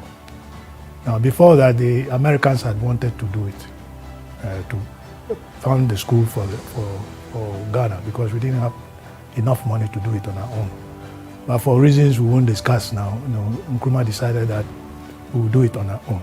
So the medical school comes on stream 1962, and along the way, by 1970, when some products had come out already, the leaders of the profession decided that it was time we started thinking of doing postgraduate training locally. Before that, postgraduate medical training was only available mainly in the UK. Not only for ordinary medical training, but also for postgraduate medical training. Now, when we established a medical school here, there was still the need for postgraduate training, and for some time, the West African College of Surgeons and the West African College of Physicians provided that need. But it was felt that it did not satisfy all the present needs of Ghanaian medical personnel.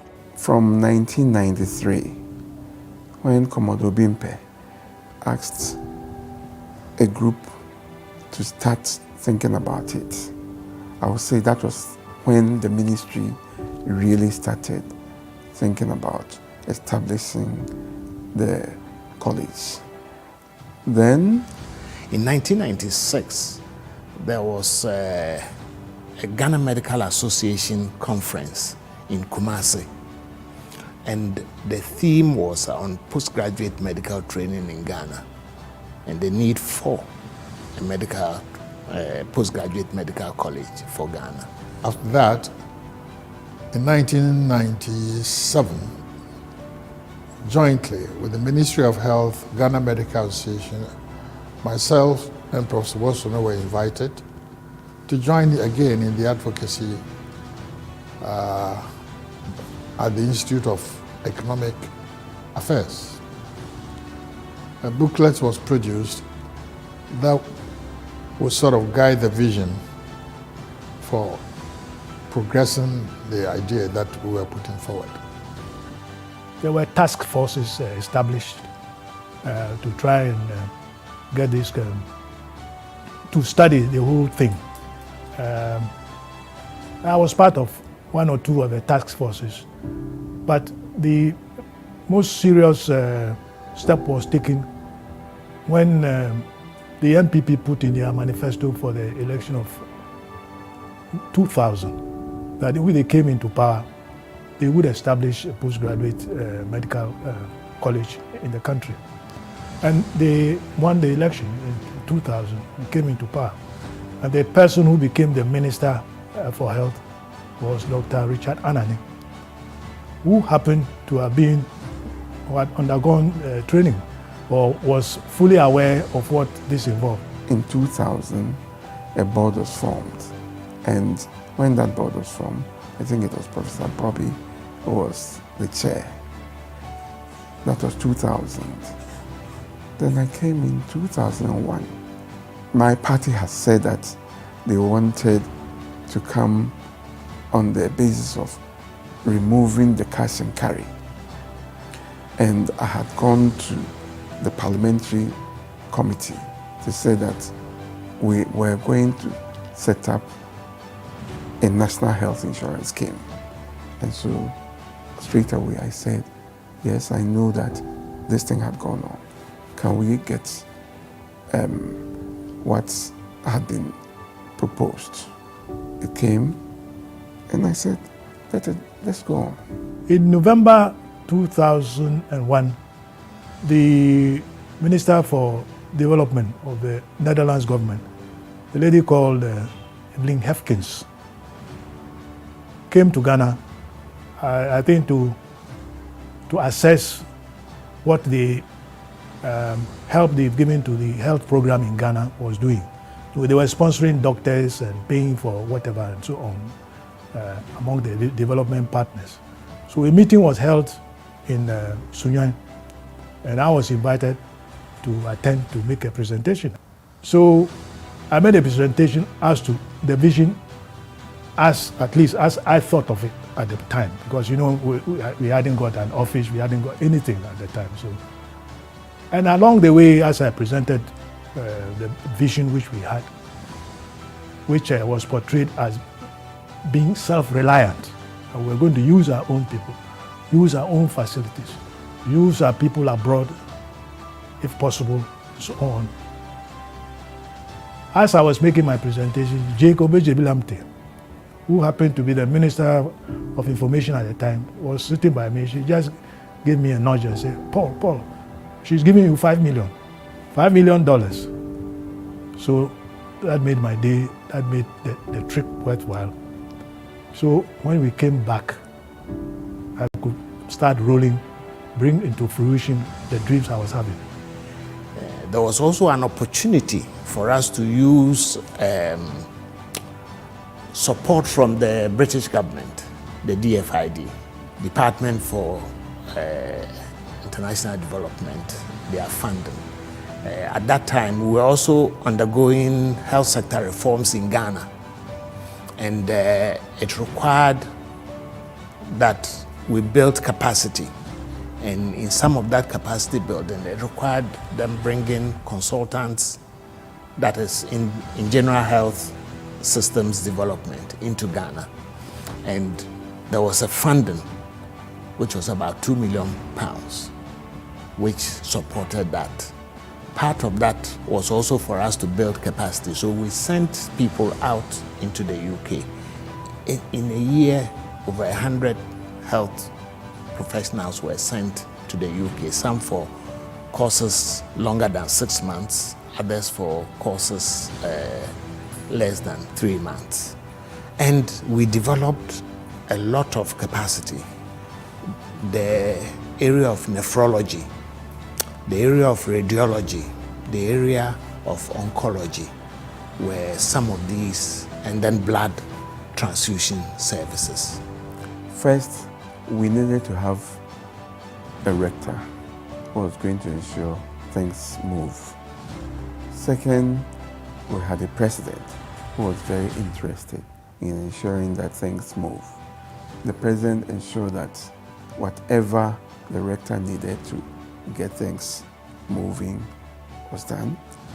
Then that was either through the ministry or through other areas where the president can easily get things done.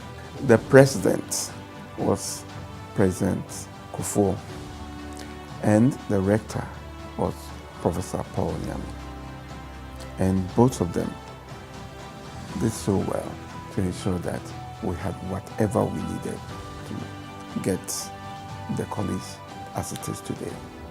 This relationship for me started maybe 2 years before the college was established.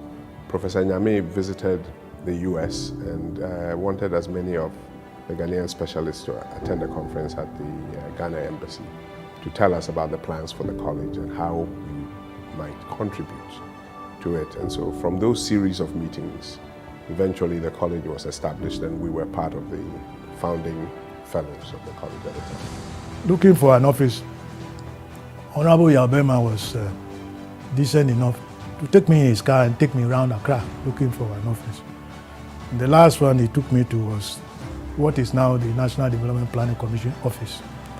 I think it used to be the residence of its chairman before, but it had been abandoned and it was in a rather grotty state.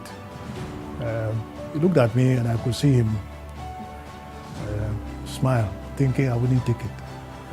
I looked at the place, it was a big compound, big house and so on. I said I would take it.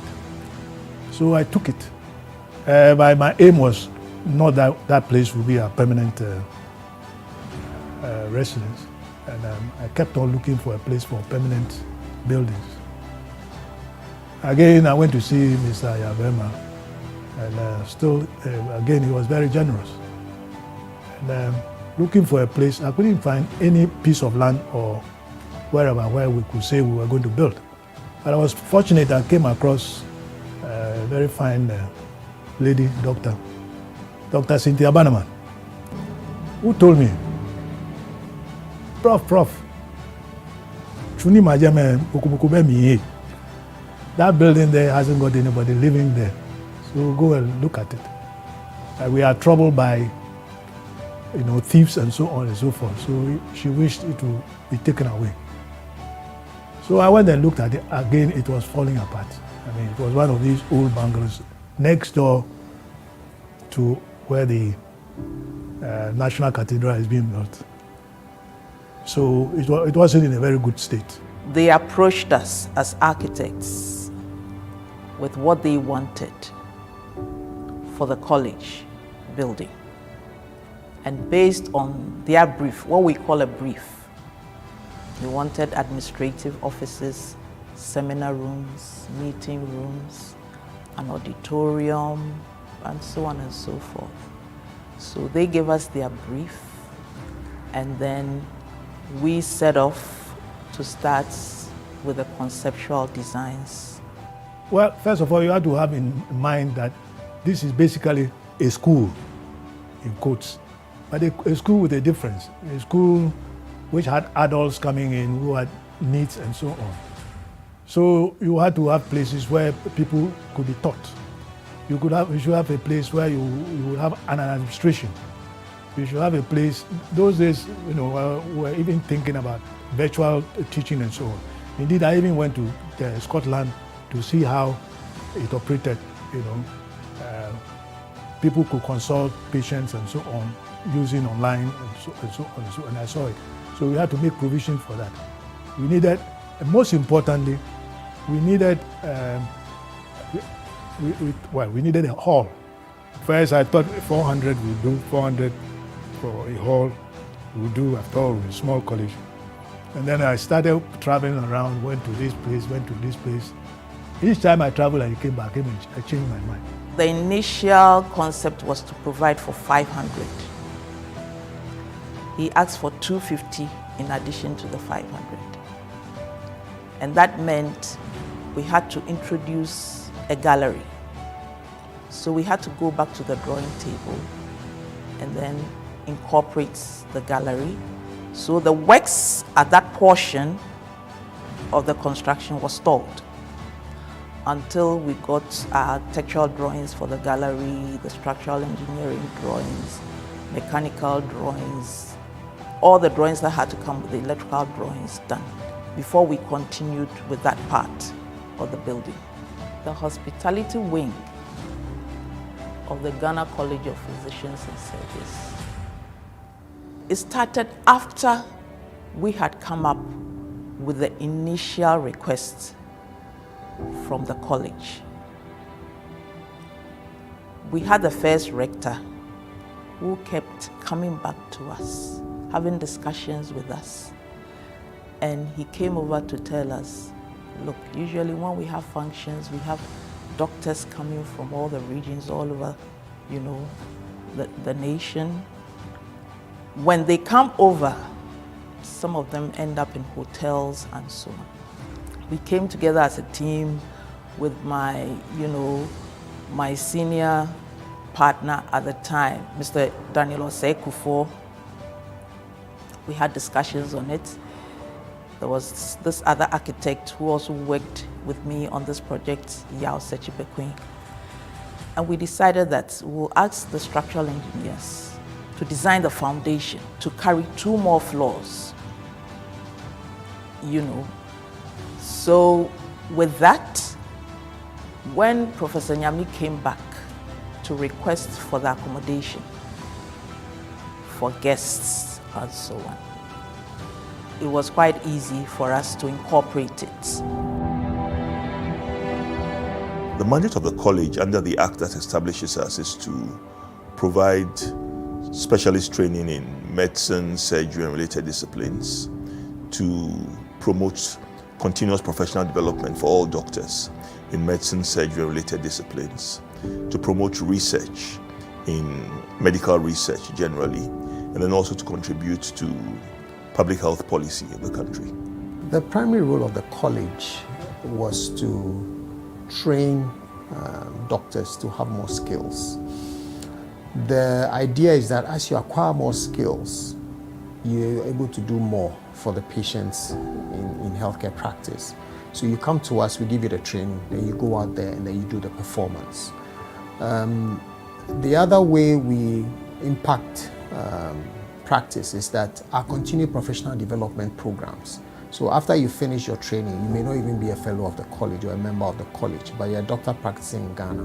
We organize training programs on different aspects of healthcare And we advertise that, and people come from all over the country to listen and to acquire skills and go and improve practice. And one of the mandates is that we should promote research in medicine, surgery, and related disciplines. So we approach this, let me say, in two main ways. One way is in the training of the specialists. So in our specialist training, we have the membership training, that's the basic specialist training. Then the advanced specialist training that we call the fellowship training. So everybody who does the fellowship training has to do independent research. So that's one way by which we promote research. So every single doctor who does a fellowship training does a research project which is assessed in their exams. And then also we encourage them to publish this research. We currently have a system whereby people are supported to publish the research in any journal so that the research dissemination happens. The other thing we do is that we have what we call occasional lectures. We invite professionals who are maybe top-notch within their area, and then we invite them to give lectures. Either sometimes they lead tutorials for our residents, sometimes they come in and give actual lectures in person in Ghana, and we invite all the other stakeholders to come and listen. The other aspect of promoting research is that we have a small research unit here where fellows of the college can apply for research grants, and the grants will be managed from the college with the research we're going on through here, and then there is publication of their findings. Our contribution to medical practice and patient care has been mainly through our training and the products of the training. So with the establishment of the college, there have been more hospitals now that have become training centers than existed in the past. Usually medical school training takes between 5 to 6 years, depending on which model you used. After medical school, you are expected to go through what we call housemanship, which usually takes 2 years. Then after that, you can start your postgraduate training. For this college, we expect that you must have served at least 1 year in a district setting before you come for training. However, we have made a few caveats to that. There are a few faculties that we feel the number of specialists we have there are not that many. So this 1 year spending after your housemanship has been waived for those groups. At the time that we finished school, the postgraduate training in Ghana was only the West Africa. Radiology was very, very new, and most people had to travel outside the country to be able to specialize. And we didn't want to go, we wanted to stay in our own country. So when the Ghana College came, it was a big opportunity for me to just have my training here in Ghana and also contribute to the college and make the college a success. When we look at our trainees, we started in 2003. At first, the people who we trained, we started with 24 who registered for exam, and 8 passed in 2007, and that was about 33%. Now we're looking at an average pass of 84%. We started in a particular way, and it has forced our sister colleges in West Africa to also adopt our style in terms of the systematic way we train, in terms of structured approach that we brought to bear on what we're doing. We now manage to harmonize the fellowship programs across West Africa, and therefore the quality of training and the quality of the products is harmonized and it's the same. The first level of training is what we call the membership training. It varies, it's between 2 to 4 years depending on the specialty that you choose. And those programs are run in hospitals. The college has accredited hospitals across the country. And so when we take you, we post you to a particular facility and then you go and do your training there. When you finish your membership training, then you come and do your fellowship training. After your membership training, you will be awarded what is called a specialist. So the Ministry of Health, Ghana Health Service, all these facilities will call you a specialist. When you come to do the fellowship training, it varies between 2 to 3 years, depending on what you select. Then you'll be called a senior specialist. Then you will go into the same healthcare space to practice. So the training, on the average, if everything goes well for you, takes between 5 to 6 years from the moment you start your membership training through to the fellowship training. The college trains, and the highest qualification is that of the fellowship. So you train, and when you attain the highest qualification, you become a fellow.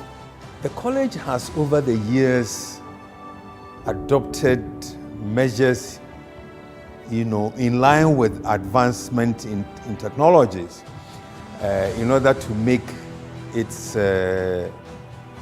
teaching programs worthwhile. I mean, an example that I can give is that when the college started, we used to write, our multiple choice questions used to be marked by pencil. And then we moved on to machine doing the marking. And now we have the computer-based testing system where the candidates take the multiple choice exams and the marks are available almost immediately. There's something we call incision. This is a program, if you get a particular kind of glasses, you see things in 3 dimensions. So it's as if you are there operating. So even without the special glasses, you can see it well and then do that. So we are doing that. And we have now some lectures have been recorded and are on our website so that students, anytime you want, you get there and then you're going. We have a lot of virtual lectures and virtual training that residents can log on anywhere they are, either in their training centers or at the comfort of their homes, and they are able to assess current trends of technology. The school now wants to move into the modular project. And the modular project is a very good thing to do because it's not as expensive as moving doctors from where they are and bringing them to Accra and Kumasi. And we are interested in this because it will serve all the doctors, it will serve the community, it will serve the patients. You sit at your village, do your own thing, learn and become a specialist. We've been able to involve external examiners from as far away as New Zealand, for example, because they have been able to join the exam via Zoom. There's a lot of collaboration and partnership. We've partnered with other bodies, like for radiology, we have Health for the World, we have European Society of Radiology, and they give us lectures sometimes weekly. Ghana Physicians and Surgeons Foundation of North America. And so we have a relationship with the Ghana College. And generally it's a relationship in which we try to foster different levels of collaboration as we define them mutually between the college and ourselves. Collaboration between Ghana Health Service, collaboration between the Ministry of Health, collaboration between the private sector, collaboration between the Nurses and Midwives Council, Pharmaceutical Council, everybody who is at a community level or district or regional level doing supervision and teaching, we all have to come together to be able to do this successfully. So with that collaboration, in actual fact, the catchword is collaboration, collaboration, collaboration. For us in radiology, we use AI, artificial intelligence. For example, if you want to, let's say, do a research on tuberculosis, you can just feed the AI into the machine. So when the X-rays are rolled, it's able to pick up all the potential X-rays that can be tuberculosis. So we in radiology, we use it so much.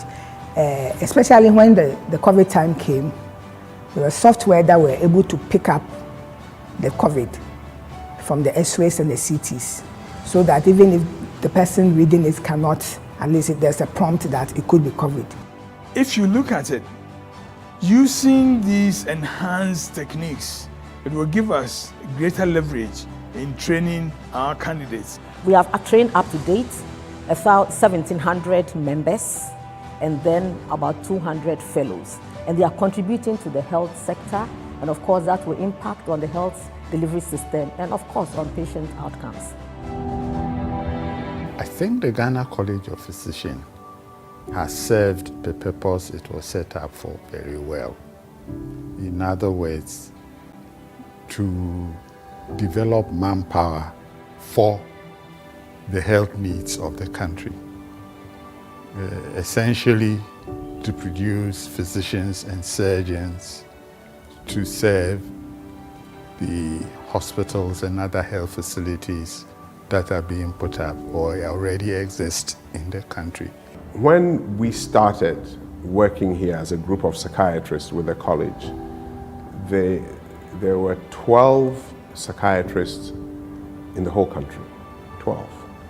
Half of these psychiatrists had been our own teachers, so they were very old and they were still working because there were very few of them. Now I can say that as we speak, there are over 50 residents training to become psychiatrists in the country. So I think we've contributed a lot to that process. Before the college was set up, there were very few specialists scattered all over the country.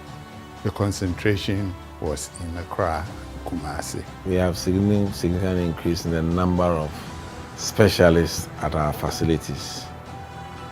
We have seen a contribution into reduction in mortality. We have seen an improvement in quality of care at all levels. We have seen that there's access, even to the remotest area, to certain services which otherwise would not have been existed. And so they've really contributed significantly to not only to the service but also to the knowledge and the way we are able to contribute to in the sub-region as a body, as a service. We are able to contribute to WHO because of the training. A lot of the people who have been trained, I mean all the people, myself, who managed COVID were products of the college. And if you look at how we are acclaimed globally for the way it was, that tells you that the college has been very, very, very useful. When we come to the training sites, when we started in 2003, it was basically Kumasi and Accra, okay? And then we had a few places where there were rotation, about 17 rotations. Accra and Kumasi were fully accredited for all specialties. In the family medicine sector, we are training at different places. We are training at a place like the Tekwashi Memorial Hospital. We are training at a place like Agogo Hospital. We are training at a place like Nyaho Medical Center, apart from the big centers of Kumasi and Accra. That's what we're doing now. And I think the college wants to go that way for all the other faculties. That can change their curriculum to suit that particular practice. Apart from Accra and Kumasi, which are accredited for all specialties, we have places like Cape Coast Teaching Hospital, Ho Teaching Hospital, 37 Military Hospital, and they have been accredited for between 3 to 6 specialties. In addition to that, we have about 83 others we have in rotation. So realize that we are expanded in terms of where our training sites are. In a training center, doctors are, in a sense, forced to come together, talk with each other, and that tends to improve patient care. And the trainees, I mean, there are more people undergoing postgraduate training now in hospitals than in the past. That alone also contributes to improved patient care.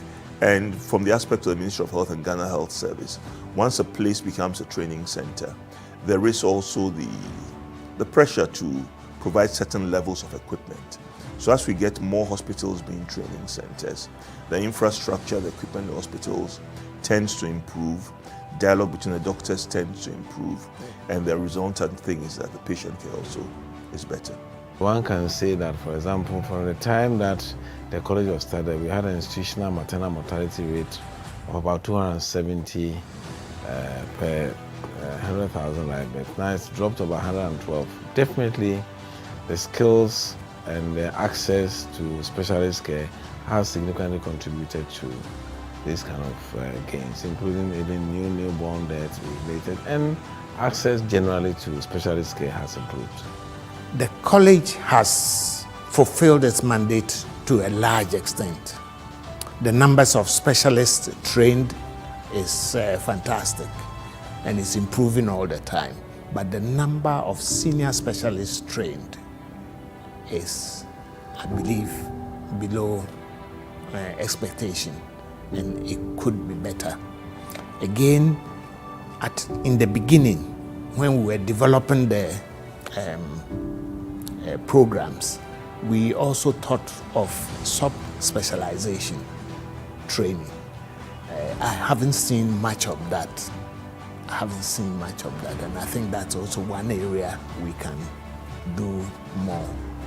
It stemmed the flow of the medical brain drain from Ghana. It definitely did. But things have changed now because the world has changed. Since COVID, things have happened elsewhere which have drained the medical manpower. And so they are again going back to pinching from developing countries. And Ghana and Nigeria and Kenya are definitely targets. So this has initiated the drain again. It isn't because the college is not doing what it must do. It's because of external factors, mostly economic and financial. I would like to see the college in 20 years from now being at the point where, with the support of, I'll say, with the Ministry of Health and Ghana Health Service, we are able to train people in, let me say, every aspect of medicine in this country.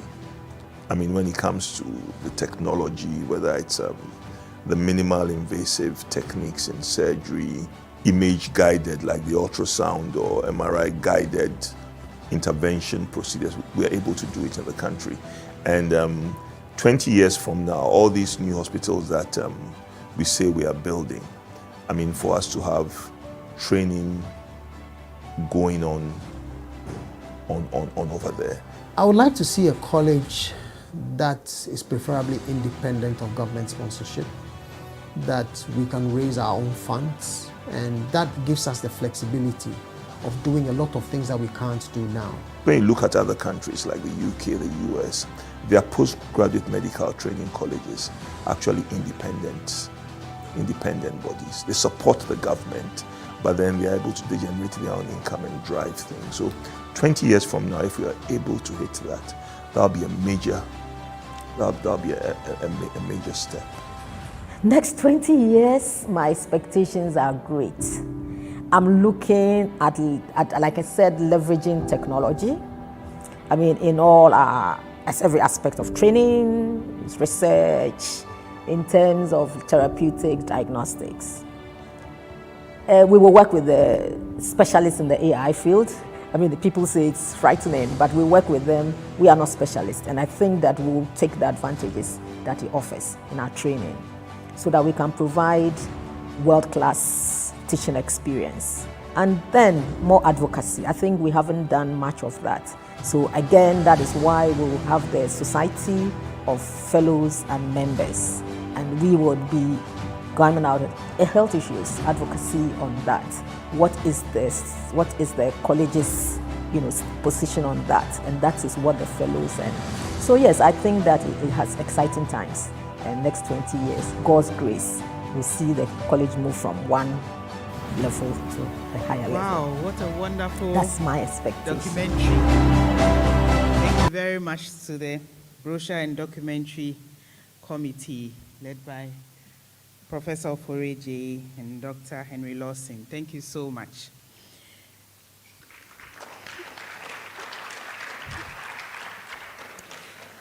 And just before we continue, I'd like to acknowledge 3 people here. Dr. Audrey Forson, immediate past Vice President, Division of Physicians, Ghana College. You're welcome. Mrs. Delisi Mimidaku, CEO, FDA, is here with us. You're welcome, ma'am. And Dr. Richard Selome, Secretary for Ghana Medical Association. Okay. So I'd like to call quickly on Dr. Henry Lawson, Vice Rector for Ghana College, to give a prelude to the brochure launch.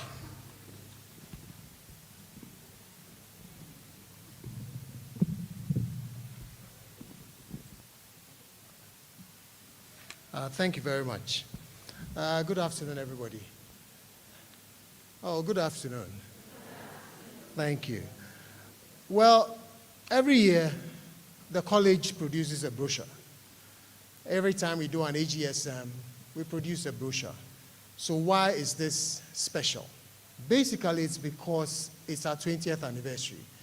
So about 2/3 of the brochure for 2023 contains a lot of information which otherwise would not be in our regular college brochure. The first thing you will find when you get a copy of this brochure is a history of how the faculties were developed. This is information that we found out that we didn't have anywhere within the college. We had bits and pieces of information, but it was never captured in a sequential, chronological manner. And so the faculties have worked with us looking for information, going around, finding the senior fellows, interviewing them, getting all this together. So we gave them a format under which, with headings, under which all the faculties were supposed to write up. And I must commend, please, a big round of applause for all the faculty chairs that went through this exercise and gave us all this information. Thank you so much. We must say that the Faculty of Neurosurgery is the only faculty that did not give us a history because they started this year. So maybe our 40th anniversary, they'll give us their history. After that, there's a section where we have goodwill messages. We have so many people that the college relates with, collaborates with, and all these people were invited to give us goodwill messages. And then the brochure goes on to give the statistics of the fellows in the college, the members in the college, and then the new fellows and members that will be graduating in about 2 weeks' time within this college. And then at the end of it, you get the statistics of how much work the college has done in training fellows, members, and all that. So you get details of that within the brochure. So in a nutshell, these are the things that we've captured in the brochure. The faces of those who have worked hard to put this document together are also at the end of the brochure. Not all of them are here, but if they are, the members of the brochure committee, if you could just stand and wave. So the two ladies are there. Where's our graphics guy? Where's Joe? He's not here. He did a lot of work designing it. We kept changing things, and we made a mistake. And we gave the final book to the vice president physicians to read. When she came back, there was a red pen on almost every page. We had to sit with her, change this, remove this, add this, do that. We went through all that. And then we finally gave it to the rector. But he's a very good rector. So he did this. Henry, it's okay. Go and publish it. So without much ado, I am very honored to invite the chair of the Council of the Ghana College of Physicians and Surgeons, Professor Yawedu Jemfi, to come up and launch our brochure. Please give him a very strong round of applause. Please keep clapping till he gets here.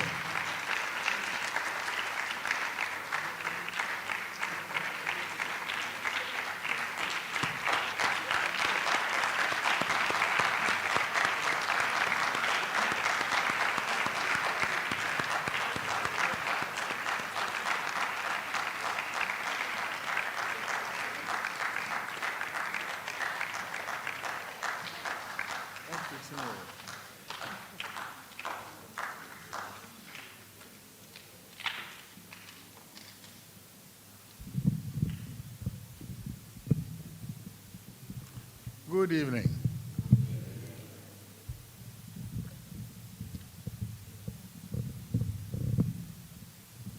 Like we say, I appropriate the existing protocol. But before I start on the launching, I'd like again to add my voice to the acknowledgement of the good work done by the organizing team, the brochure committee, and I'm sure it will continue to the end of the year when we shall have maybe the awards night. So, ladies and gentlemen, it's of immense pride and pleasure to me to stand before you this afternoon to launch this 20th anniversary brochure. Some of us were participants in the conception and birth of the baby, the college. 20 years ago, the Ghana College of Physicians and Surgeons has come of age, as was alluded to, and thriving, thanks to the exceptional and excellent founding administration put in place at inception and the listening government of the time. The brochure, as the Vice Rector said, contains snippets of history and achievements of the college so far, and I believe if it is read alongside Professor Paul Kwame Nyame's book, chronicling the history of the college, there will be a deep appreciation of the yeoman's job done by the founding administration and the succeeding ones to date. Let me here again take you to what we just watched recently. Some of it is all there. Bear in mind, keep it in mind, and advocate for us to add to what they've done already. The college is now firmly rooted, and it is now time for the stem to branch out so that the yield of fruits shall be plentiful. Otherwise, given the rate of growth of the population and urbanization and the spread and emergence of communicable and non-communicable diseases, we shall be running to stay in one place in terms of the numbers we churn out annually. This has also been alluded to.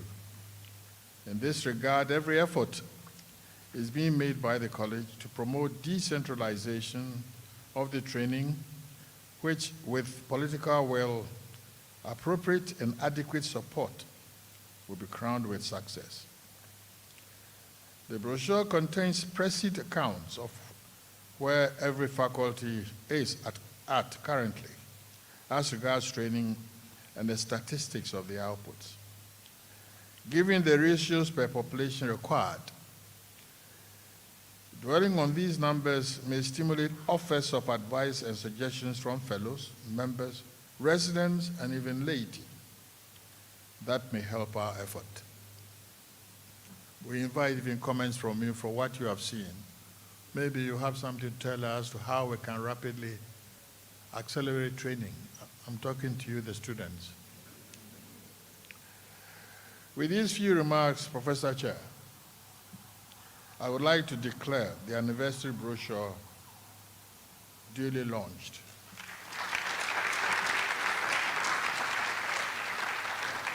Thank you.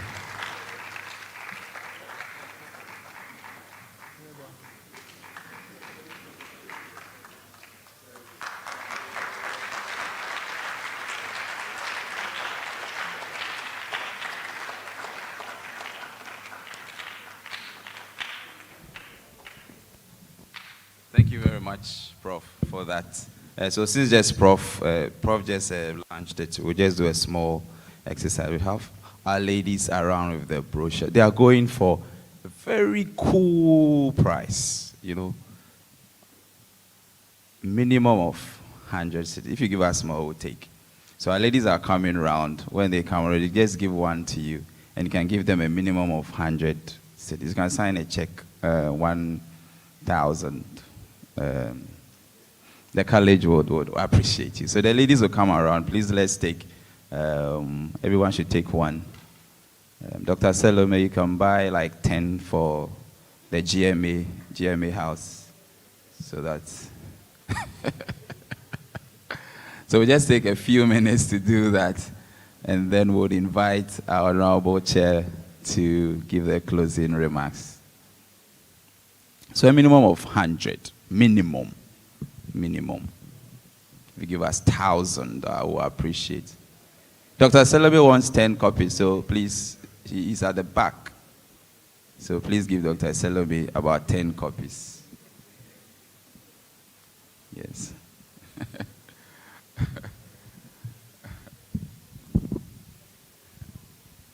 Yeah, there's a lady waving for one. Thank you very much.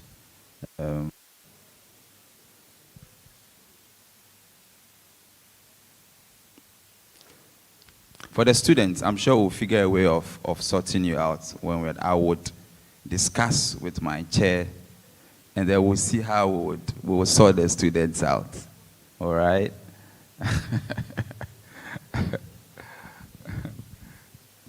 No, but the premier in medical school reps, and please, it's just 100 cities. 100 cities. I mean, it's just 100. Yeah, it's just 100 cities.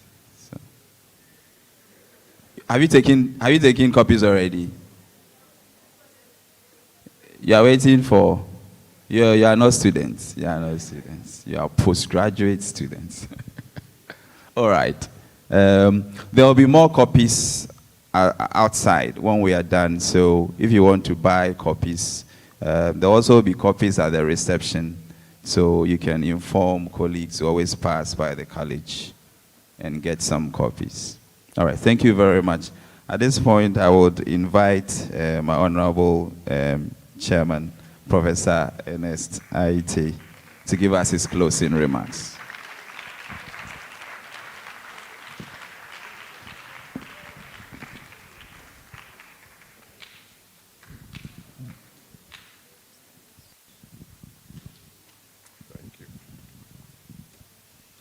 Thank you very, very much.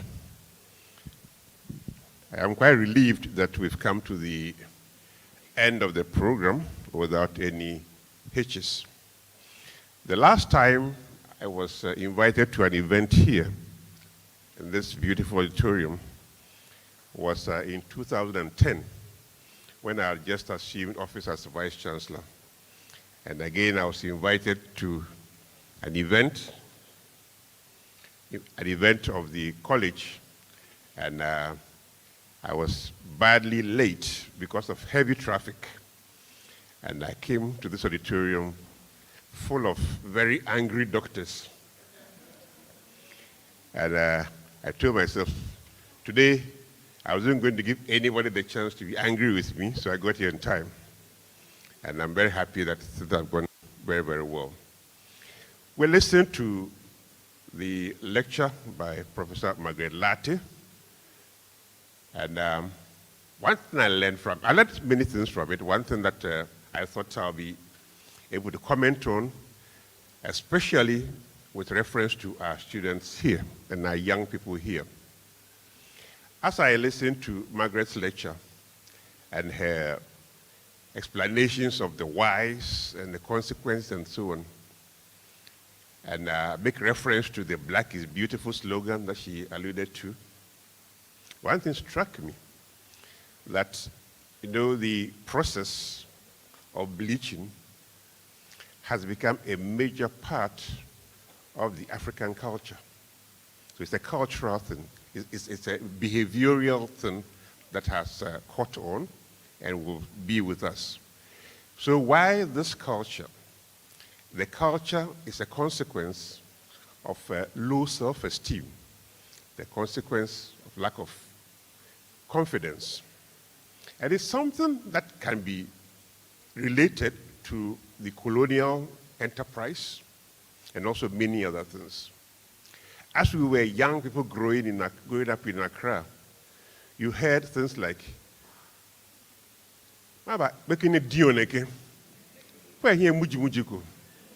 you heard those kinds of expressions. In Twi, you hear this, hey,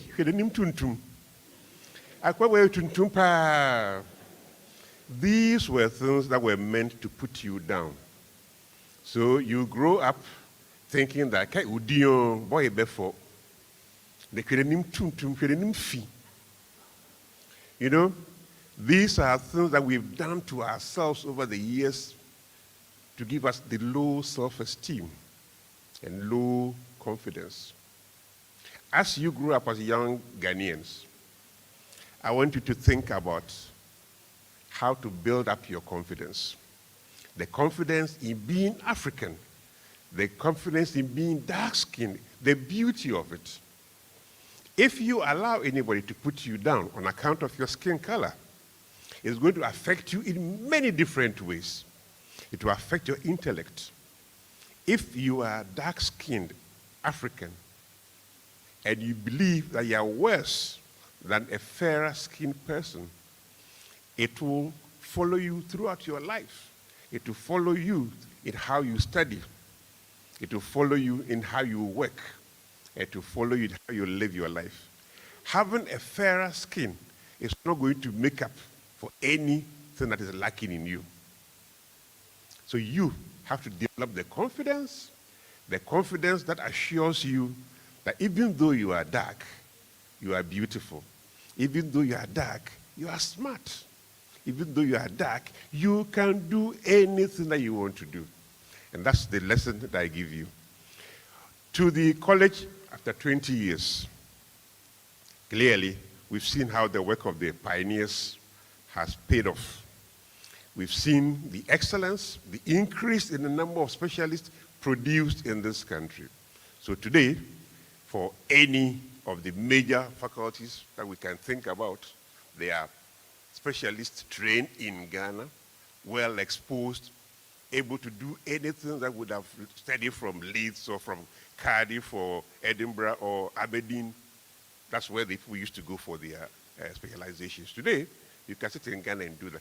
Thanks to the work of the pioneers and thanks to the work of those who still manage the institution and lead it through the world-class training that is being offered. I congratulate you on this, and I wish you the very, very best.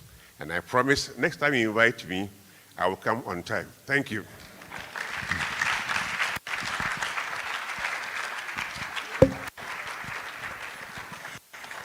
Thank you very much, Chair. We have appreciated your presence here and having chaired this occasion for us. We say a big thank you to you.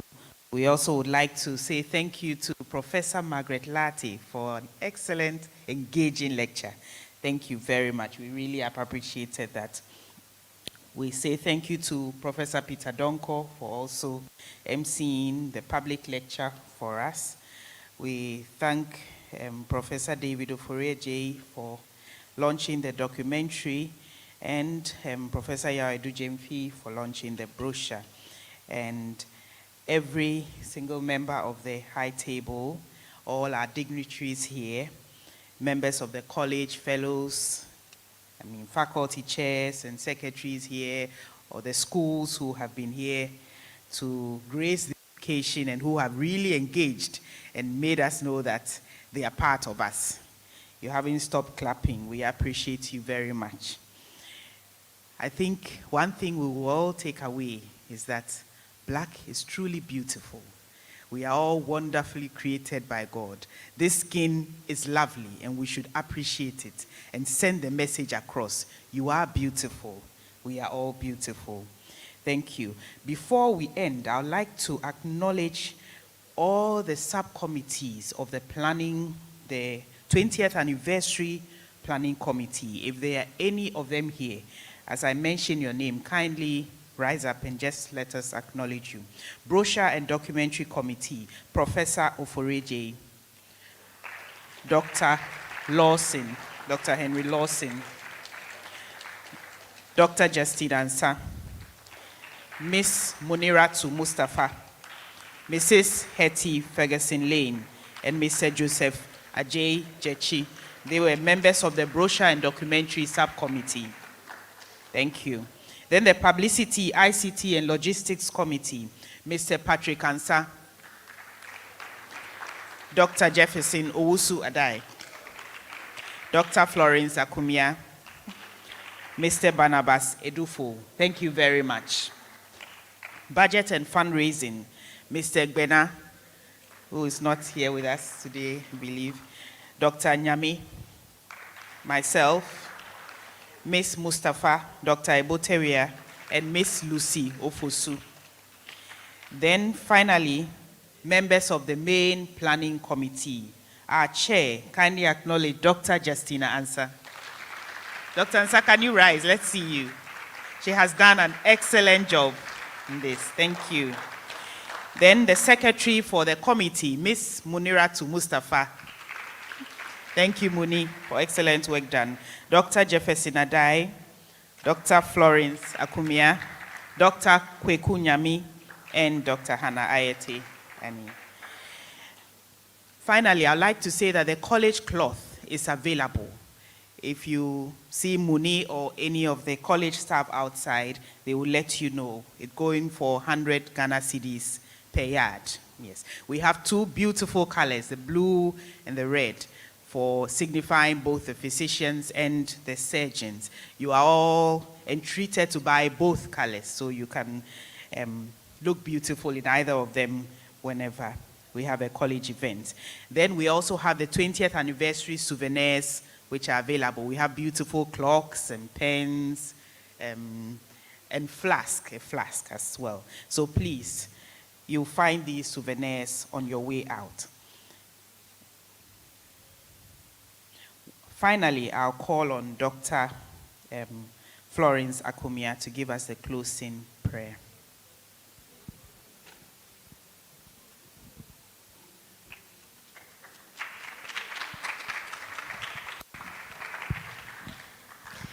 Let's pray.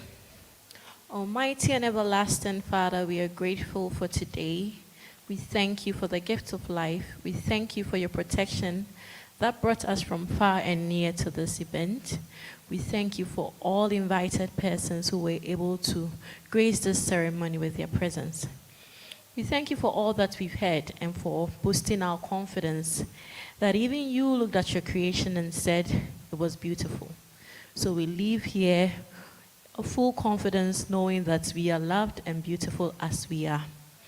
Grant us your protection as we go back to our destination, and grant that as we continue with the activities of this 20th anniversary, everything shall continue to be a success to the glory of your holy name.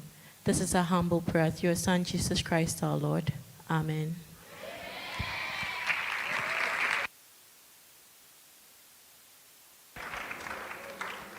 There is a cocktail downstairs, right? All right.